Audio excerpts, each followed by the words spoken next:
Punjabi radio USA ਸੁਣ ਰਹੇ ਸਾਰੇ ਹੀ ਮਾਣਯੋਗ ਅਤੇ ਸਤਿਕਾਰਤ ਸਰੋਤਿਆਂ ਨੂੰ ਪੰਜਾਬੀ ਰੇਡੀਓ USA ਦੀ ਟੀਮ ਅਤੇ ਮੈਂ ਰਾਜ ਕਨਵੀਰ ਸਿੰਘ ਵੱਲੋਂ ਆਪ ਜੀ ਨੂੰ ਬਹੁਤ ਹੀ ਪਿਆਰ ਸਤਿਕਾਰ ਸਹਿਤ ਦੋਨੋਂ ਅੱਜ ਜੋੜ ਕੇ ਨਿੱਘੀ ਜਿਹੀ ਸਤਿ ਸ੍ਰੀ ਅਕਾਲ। ਸਭ ਨੂੰ ਜੀ ਨੂੰ ਆਖਦੇ ਸਰੋਤਿਓ ਪ੍ਰੋਗਰਾਮ ਇਲੈਕਸ਼ਨ ਐਕਸਪ੍ਰੈਸ ਲੈ ਕੇ ਹਾਜ਼ਰ ਹਾਂ, ਜਿਸ ਦੇ ਵਿੱਚ ਤੁਹਾਡੀ ਰੋਜ਼ਾਨਾ ਅਸੀਂ ਗੱਲਬਾਤ ਕਰਾਉਂਦੇ ਹਾਂ। ਅਤੇ ਅੱਜ ਜਿਹੜਾ ਜੀ ਅੱਜ ਦੇ ਦਿਨ ਵਿਸ਼ੇਸ਼ ਤੌਰ 'ਤੇ ਸਾਡੇ ਨਾਲ ਜੁੜਦੇ ਨੇ ਚੰਡੀਗੜ੍ਹ ਸਟੂਡੀਓਜ਼ ਤੋਂ ਸਾਡੇ ਨਾਲ ਸੁਸ਼ੀਲ ਦੋਸਾਂਝ ਜੀ। ਸੁਸ਼ੀਲ ਜੀ ਆਇਆਂ ਨੂੰ ਸਤਿ ਸ੍ਰੀ ਅਕਾਲ ਹੈ ਜੀ। ਬਹੁਤ ਬਹੁਤ ਮਿਹਰਬਾਨੀ ਰਾਜ ਕਰਨਵੀਰ ਸਿੰਘ ਜੀ ਤੇ ਪੰਜਾਬੀ ਰੇਡੀਓ USA ਦੇ ਸਾਰੇ ਸਰੋਤਿਆਂ ਨੂੰ ਵੀ ਸੁਸ਼ੀਲ ਦੋਸਾਂਝ ਦੀ ਪਿਆਰ ਭਰੀ ਸਤਿ ਸ੍ਰੀ ਅਕਾਲ, ਆਦਾਬ ਤੇ ਨਮਸਕਾਰ ਜੀ। ਅੱਜ ਭਾਰਤ ਦੇ ਵਿੱਚ 7ਵੇਂ ਗੇੜ ਦੀਆਂ ਵੋਟਾਂ ਪੈ ਰਹੀਆਂ ਨੇ, 8ਵੇਂ ਗੇੜ ਦੀਆਂ ਵੋਟਾਂ ਪੈ ਰਹੀਆਂ ਨੇ 64 ਸੀਟਾਂ ਲਈ ਜੀ। ਉਹਦੇ ਨਾਲ ਪੰਜਾਬ 'ਚ 30 ਅਪ੍ਰੈਲ ਨੂੰ ਵੋਟਾਂ ਪੈਣ ਦਾ ਕੰਮ ਮੁਕੰਮਲ ਹੋ ਚੁੱਕਾ ਹੈ ਤੇ ਉਮੀਦਵਾਰ ਤੇ ਸਿਆਸੀ ਪਾਰਟੀਆਂ ਦੇ ਕਾਰਕੁਨ ਘਰੋਂ ਘਰੀ ਨੇ, ਜ਼ੋਰ ਤੋਰ 'ਚ ਲੱਗੇ ਹੋਏ ਨੇ। ਕਿਆਸੇ ਲੱਗ ਰਹੇ ਨੇ ਕੌਣ ਜਿੱਤੇਗਾ ਕੌਣ ਹਾਰੇਗਾ। ਸਰਕਾਰ ਹਾਲੇ ਵੀ ਘਰਾਂ 'ਚ ਹੀ ਹੈ, ਸਿਵਲ ਸਕੱਤਰੇਤ ਵਿੱਚ ਨਹੀਂ ਗਈ। ਇੱਕ ਅੱਧੇ ਮੰਤਰੀ ਨੂੰ ਛੱਡ ਕੇ ਕੋਈ ਸਿਵਲ ਸਕੱਤਰੇਤ ਗੇੜਾ ਨਹੀਂ ਮਾਰ ਰਿਹਾ। ਲੋਕਾਂ ਦੇ ਕੰਮ ਅੜੇ ਪਏ ਨੇ। ਇਸ ਨਾਲ ਚੋਣਾਂ ਤੋਂ ਪਹਿਲਾਂ ਸਰਪਲਸ ਬਿਜਲੀ ਦੇਣ ਦੇ ਦਾਅਵੇ ਜਿਹੜੇ ਸ਼੍ਰੋਮਣੀ ਅਕਾਲੀ ਦਲ ਤੇ ਭਾਰਤੀ ਜਨਤਾ ਪਾਰਟੀ ਦੇ ਆਗੂਆਂ ਨੇ ਕੀਤੇ ਸੀ, ਉਹ ਸਾਰੇ ਹਵਾ ਹੋ ਗਏ ਨੇ।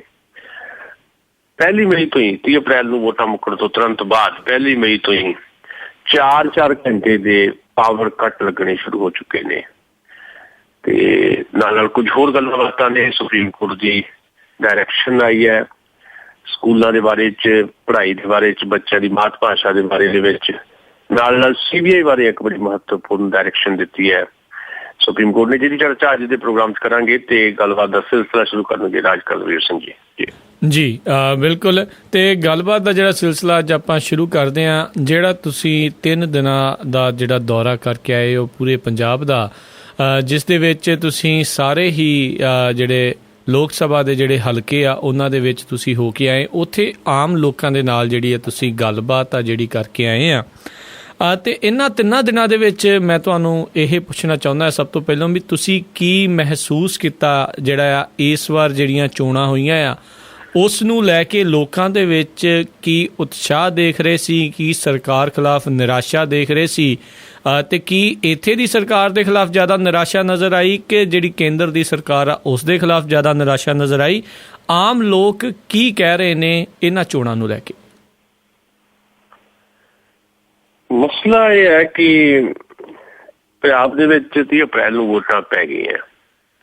30 ਅਪ੍ਰੈਲ ਤੋਂ ਪਹਿਲਾਂ ਜਿਹੜੇ ਅਸੀਂ ਪ੍ਰੋਗਰਾਮ ਤੁਹਾਡੇ ਨਾਲ ਇਲੈਕਸ਼ਨ ਐਕਸਪ੍ਰੈਸ ਦੇ ਵਿੱਚ ਸਾਂਝੇ ਕੀਤੇ ਸੀ, ਅਸੀਂ ਆਪਣੀ ਰਾਏ ਬਿਲਕੁਲ ਨਿਰਪੱਖ ਨਜ਼ਰੀਏ ਤੋਂ ਤੁਹਾਡੇ ਨਾਲ ਸਾਂਝੀ ਕਰਦੇ ਰਹੇ ਹਾਂ ਜੀ। ਪਰ ਜਦੋਂ ਤੁਸੀਂ ਆਪਣੇ ਸਟੂਡੀਓ 'ਚ ਬੈਠ ਕੇ ਗੱਲ ਕਰਦੇ ਹੋ ਉਦੋਂ ਤੇ ਜਦੋਂ ਤੁਸੀਂ ਫੀਲਡ ਵਿੱਚ ਜਾ ਕੇ ਜਿਨ੍ਹਾਂ ਲੋਕਾਂ ਨੇ ਅਗਲੀ ਸਰਕਾਰ ਚੁਣਨੀ ਹੈ, ਜਿਨ੍ਹਾਂ ਲੋਕਾਂ ਨੇ ਆਪਣੇ ਹਲਕੇ ਦਾ ਮੈਂਬਰ ਪਾਰਲੀਮੈਂਟ ਚੁਣਨਾ ਹੈ, ਉਹਨਾਂ ਨਾਲ ਗੱਲਬਾਤ ਕਰਦੇ ਹੋ ਤਾਂ ਉਹਦਾ ਬਹੁਤ ਫਰਕ ਹੁੰਦਾ ਹੈ। ਭਾਵੇਂ ਜੋ ਅਸੀਂ ਪਹਿਲਾਂ ਗੱਲਾਂ ਕਰਦੇ ਰਹੇ ਹਾਂ ਉਹਦਾ ਆਧਾਰ ਵੀ ਹੈ ਸਾਡੇ ਕੋਲ, ਤੇ ਨਾ ਹੀ ਜਿਹੜੀਆਂ ਅਸੀਂ ਪਹਿਲਾਂ ਗੱਲਾਂ ਕੀਤੀਆਂ ਉਹਨੂੰ ਅੱਜ ਦੀ ਗੱਲਬਾਤ 'ਚ ਅਸੀਂ ਕੱਟਣ ਜਾ ਰਹੇ ਹਾਂ। ਹਾਂ, ਉਹਦੀ ਐਕਸਟੈਂਸ਼ਨ ਜ਼ਰੂਰ ਹੈ, ਉਹਦਾ ਵਿਸਥਾਰ। ਅਸੀਂ ਜਿਹੜੀਆਂ ਪਹਿਲਾਂ ਗੱਲਾਂ ਕੀਤੀਆਂ ਉਹਦਾ ਵਿਸਥਾਰ ਅੱਜ ਦੇ ਇਸ ਸਵਾਲ ਦੇ ਜਵਾਬ ਦੇ ਵਿੱਚ ਮੈਂ ਤੁਹਾਡੇ ਨਾਲ ਸਾਂਝਾ ਕਰਨਾ ਚਾਹੁੰਦਾ ਜੀ।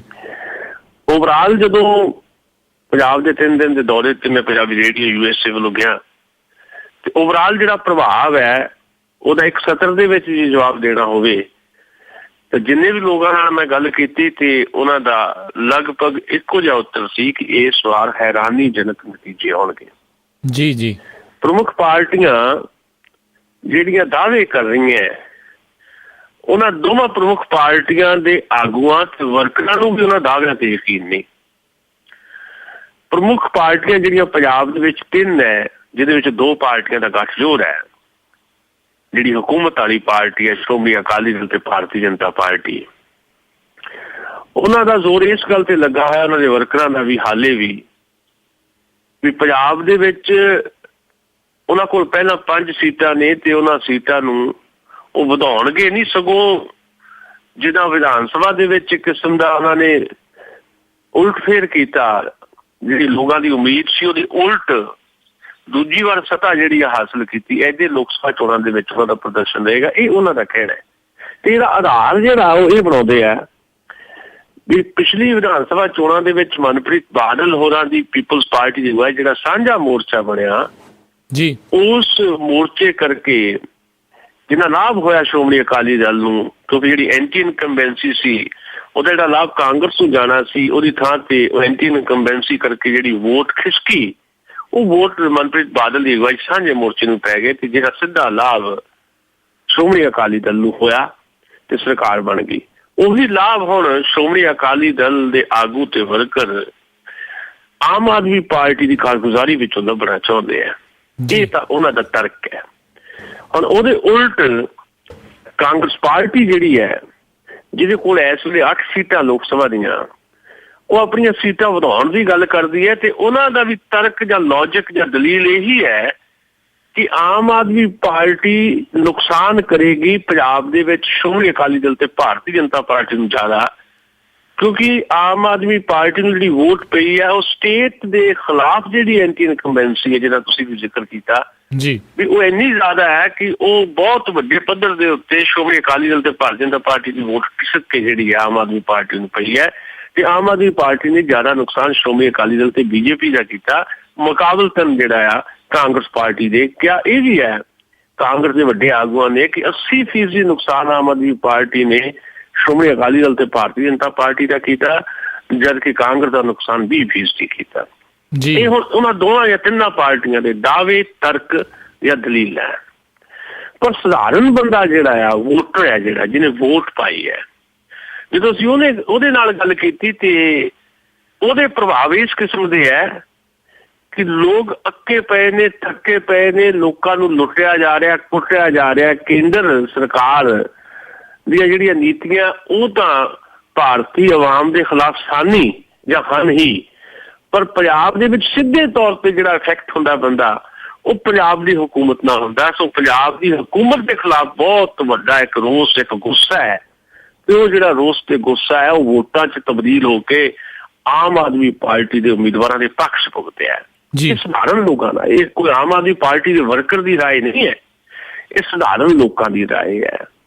ਇਸ ਰਾਏ ਦੇ ਮੁਤਾਬਕ ਜਦੋਂ ਅਸੀਂ ਸਾਰੇ ਪੰਜਾਬ 'ਚ ਗਏ ਹਾਂ, ਅਸੀਂ ਪਹਿਲਾਂ ਗੱਲ ਕਰਦੇ ਰਹੇ ਹਾਂ ਕਿ ਪੰਜਾਬ ਦੇ 5 ਹਲਕੇ ਇਸ ਤਰ੍ਹਾਂ ਦੇ ਆ ਜਿੱਥੇ ਆਮ ਆਦਮੀ ਪਾਰਟੀ ਮੁਕਾਬਲੇ 'ਚ ਹੈ ਜੀ। ਮੁਕਾਬਲੇ ਦਾ ਮਤਲਬ ਹੁੰਦਾ ਕਿ ਉਹ ਜਿੱਤ ਵੀ ਸਕਦੇ ਆ, ਉਹ ਹਾਰ ਵੀ ਸਕਦੇ ਆ।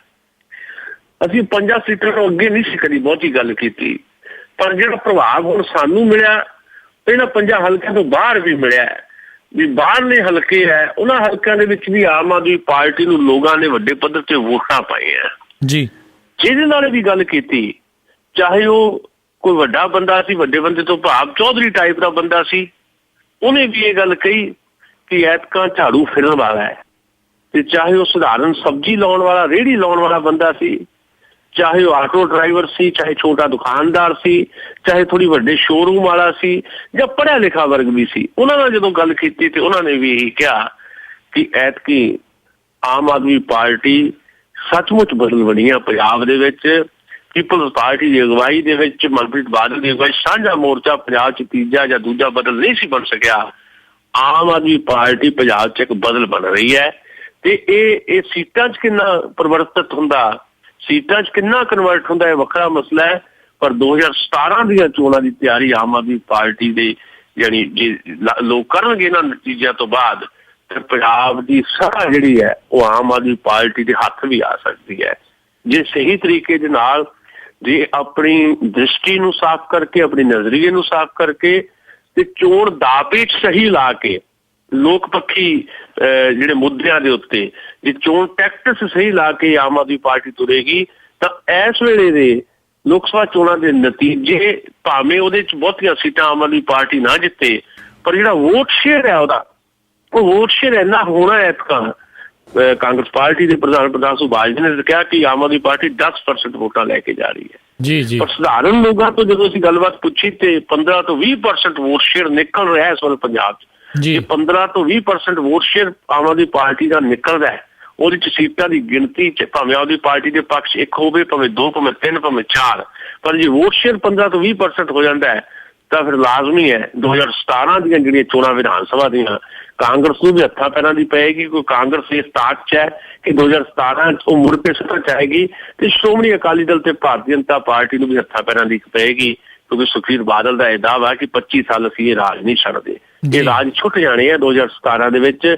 ਆਮ ਆਦਮੀ ਪਾਰਟੀ ਦੇ ਪੱਖ ਦੇ ਵਿੱਚ ਜਿਹੜਾ ਵੋਟ ਸ਼ੇਅਰ 15 ਤੋਂ 20% ਨਿਕਲਣ ਜਾ ਰਿਹਾ ਹੈ। ਸਧਾਰਨ ਲੋਕਾਂ ਨਾਲ ਗੱਲਬਾਤ ਤੋਂ ਨਤੀਜਾ ਜਿਹੜਾ ਆ ਨਟਸ਼ੈਲ ਇਹ ਨਿਕਲਦਾ ਹੈ। ਜੀ ਤੇ ਬਿਲਕੁਲ ਜਿਹੜੀ ਤੁਸੀਂ ਗੱਲ ਕੀਤੀ ਵੀ ਕਾਫੀ ਲੋਕ ਜਿਹੜੇ ਹਮਾਇਤੀ ਬਣੇ ਆ ਆਮ ਆਦਮੀ ਪਾਰਟੀ ਦੇ ਇਹਨਾਂ ਦੋਨਾਂ ਪਾਰਟੀਆਂ ਤੋਂ, ਇਹਨਾਂ ਤਿੰਨਾਂ ਪਾਰਟੀਆਂ ਤੋਂ ਜਿਹੜੀ ਆ ਜੀ ਉਹਨਾਂ ਤੋਂ ਨਿਰਾਸ਼ਾ ਨੂੰ ਲੈ ਕੇ।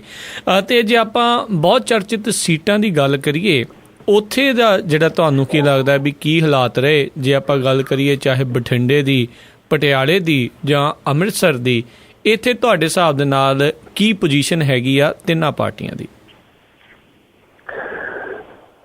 ਦੇਖੋ, ਜਿਹੜਾ ਜੇ ਬਠਿੰਡੇ ਤੋਂ ਆਪਾਂ ਗੱਲ ਸ਼ੁਰੂ ਕਰੀਏ ਜੀ, ਤਾਂ ਬਠਿੰਡੇ 'ਚ ਲੋਕਾਂ ਦੀ ਲੋਕ ਜੁਮਲਾ ਵਰਤਦੇ ਹੈ ਕਿ ਬੀਬੀ ਹਰਸਿਮਰਤ ਕੌਰ ਬਾਦਲ ਜਿੱਤਦੀ ਨਹੀਂ, ਬੀਬੀ ਹਰਸਿਮਰਤ ਕੌਰ ਬਾਦਲ ਨੇ ਜਿੱਤਣਾ ਨਹੀਂ, ਪਰ ਸੁਖਬੀਰ ਸਿੰਘ ਬਾਦਲ ਨੇ ਜਾਂ ਸਮੁੱਚੇ ਬਾਦਲ ਪਰਿਵਾਰ ਨੇ ਉਹਨਾਂ ਨੂੰ ਜਿਤਾ ਲੈਣਾ ਜੀ। ਤੇ ਉਹੀ ਗੱਲ ਹੋਵੇ ਤਾਂ ਉਹਦਾ ਭਾਵ ਕੀ ਨਿਕਲਦਾ ਵੀ ਕਾਰਗੁਜ਼ਾਰੀ ਦੇ ਤੌਰ ਤੇ ਬੀਬੀ ਹਰਸਿਮਰਤ ਕੌਰ ਬਾਦਲ ਜਿਹੜੀ ਹੈ ਉਹ ਬਠਿੰਡੇ ਦੇ ਵਿੱਚ ਬੁਰੀ ਤਰ੍ਹਾਂ ਨਾਕਾਮ ਹੋਈ ਹੈ। ਪਿਛਲੀ ਮੈਂਬਰ ਪਾਰਲੀਮੈਂਟ ਹੈ ਉਹ, ਤੇ ਐਜ਼ ਏ ਮੈਂਬਰ ਪਾਰਲੀਮੈਂਟ ਉਹਨਾਂ ਦੀ ਜਿਹੜੀ ਜ਼ਿੰਮੇਵਾਰੀ ਸੀ ਉਹਨੂੰ ਉਸ ਰੂਪ 'ਚ ਨਹੀਂ ਨਿਭਾਇਆ, ਜਿਹਦੇ ਕਰਕੇ ਉਹ ਨਾਕਾਮ ਹੈ ਆਪਣੇ ਕੰਮਕਾਜ 'ਚ, ਆਪਣੀ ਕਾਰਜਸ਼ੀਲਤਾ ਦੇ ਵਿੱਚ। ਪਰ ਉਹਨੂੰ ਜਿਤਾ ਲੈਣਾ ਦਾ ਕੀ ਭਾਵ ਹੈ ਵੀ ਸਰਕਾਰ ਦੇ ਜਿੰਨੇ ਵੀ ਸੋਰਸਿਸ ਹੈ ਜੀ, ਤੇ ਬਾਦਲ ਪਰਿਵਾਰ ਦੇ ਜਿੰਨੇ ਵੀ ਸੋਰਸਿਸ ਹੈ ਜਾਂ ਸ਼੍ਰੋਮਣੀ ਅਕਾਲੀ ਦਲ ਦੇ ਜਿੰਨੇ ਵੀ ਸੋਰਸਿਸ ਹੈ, ਉਹਨਾਂ ਦੀ ਵਰਤੋਂ ਤੇ ਬਹੁਤ ਹੱਦ ਤੱਕ ਦੁਰਵਰਤੋਂ ਕਰਕੇ ਜਿੱਤ ਜਿਹੜੀ ਹੈ ਬੀਬੀ ਹਰਸਿਮਰਤ ਕੌਰ ਬਾਦਲ ਦੀ ਝੋਲੀ 'ਚ ਪਾ ਲਈ ਜਾਏਗੀ। ਪਰ ਇਹ ਜਿੱਤ ਕਾਹਦੀ ਜਿੱਤ ਹੋਈ? ਹਾਲੇ ਤਾਂ ਨਤੀਜਾ ਆਇਆ ਨਹੀਂ ਵੈਸੇ ਜੀ, ਪਰ ਉਹਦੇ ਬਾਵਜੂਦ ਬਠਿੰਡੇ 'ਚ ਆਮ ਲੋਕ ਇਹ ਗੱਲਾਂ ਕਰਦੇ ਹੈ ਕਿ ਆਖਰੀ ਦਿਨਾਂ ਦੇ ਵਿੱਚ ਜੋ ਕੁਝ ਹੋਇਆ ਬਠਿੰਡੇ ਦੇ ਵਿੱਚ ਉਹ ਪਹਿਲਾਂ ਕਦੀ ਨਹੀਂ ਹੋਇਆ। ਭਾਵੇਂ ਮੀਡੀਆ 'ਚ ਉਸ ਰੂਪ 'ਚ ਖਬਰਾਂ ਨਹੀਂ, ਪਰ ਸਧਾਰਨ ਲੋਕ ਇਹ ਦੱਸਦੇ ਹੈ ਕਿ ਨੋਟਾਂ ਦੀਆਂ ਬੋਰੀਆਂ ਖੋਲ ਦਿੱਤੀਆਂ ਗਈਆਂ ਜੀ, ਸ਼ਰਾਬ ਨਸ਼ੇ ਉਹਦੀ ਕੋਈ ਕਮੀ ਪੇਸ਼ੀ ਨਹੀਂ ਹੋਣ ਦਿੱਤੀ ਗਈ। ਇਸ ਤਰ੍ਹਾਂ ਜਿੱਤਾਂ ਜਿਹੜੀਆਂ ਹਾਸਿਲ ਕੀਤੀਆਂ, ਹੁਣ ਉਹ ਜਿੱਤ ਨਹੀਂ ਹੁੰਦੀ, ਉਹ ਆਵਾਮ ਦੇ ਨਾਲ ਧੋਖਾ ਹੁੰਦਾ। ਅਸੀਂ ਕਿਸੇ ਦਾ ਨਾਂ ਲੈ ਕੇ ਨਹੀਂ ਕਹਿ ਰਹੇ, ਪਰ ਆਮ ਲੋਕ ਜਿਹੜੇ ਹੈ ਉਹਨਾਂ ਨੇ ਪ੍ਰਭਾਵ ਦਿੱਤਾ ਬਠਿੰਡੇ ਦੇ ਵਿੱਚ। ਇਹਦੇ ਬਾਵਜੂਦ ਆਮ ਲੋਕ ਇਹ ਵੀ ਚਰਚਾ ਕਰਦੇ ਹੈ ਕਿ ਮਨਪ੍ਰੀਤ ਬਾਦਲ ਜਿਸ ਹਿਸਾਬ ਦੇ ਨਾਲ ਟੱਕਰ ਦੇ ਰਹੇ ਸੀ ਆਖਰੀ ਗੇੜ ਦੇ ਵਿੱਚ 30 ਅਪ੍ਰੈਲ ਨੂੰ ਜਦੋਂ ਵੋਟਾਂ ਪੈ ਰਹੀਆਂ ਸੀ, ਤੇ ਕੁਝ ਲੋਕਾਂ ਨੇ ਪਿੰਡਾਂ ਦੇ ਵਿੱਚ ਸ਼੍ਰੋਮਣੀ ਅਕਾਲੀ ਦਲ ਦੇ ਬੂਥ ਤੱਕ ਨਹੀਂ ਲਾਏ ਜੀ। ਸ਼੍ਰੋਮਣੀ ਅਕਾਲੀ ਦਲ ਦੇ ਬਹੁਤ ਸਾਰੇ ਪਿੰਡਾਂ 'ਚ ਬਾਈਕਾਟ ਸ਼੍ਰੋਮਣੀ ਅਕਾਲੀ ਦਲ ਦਾ ਕੀਤਾ ਗਿਆ।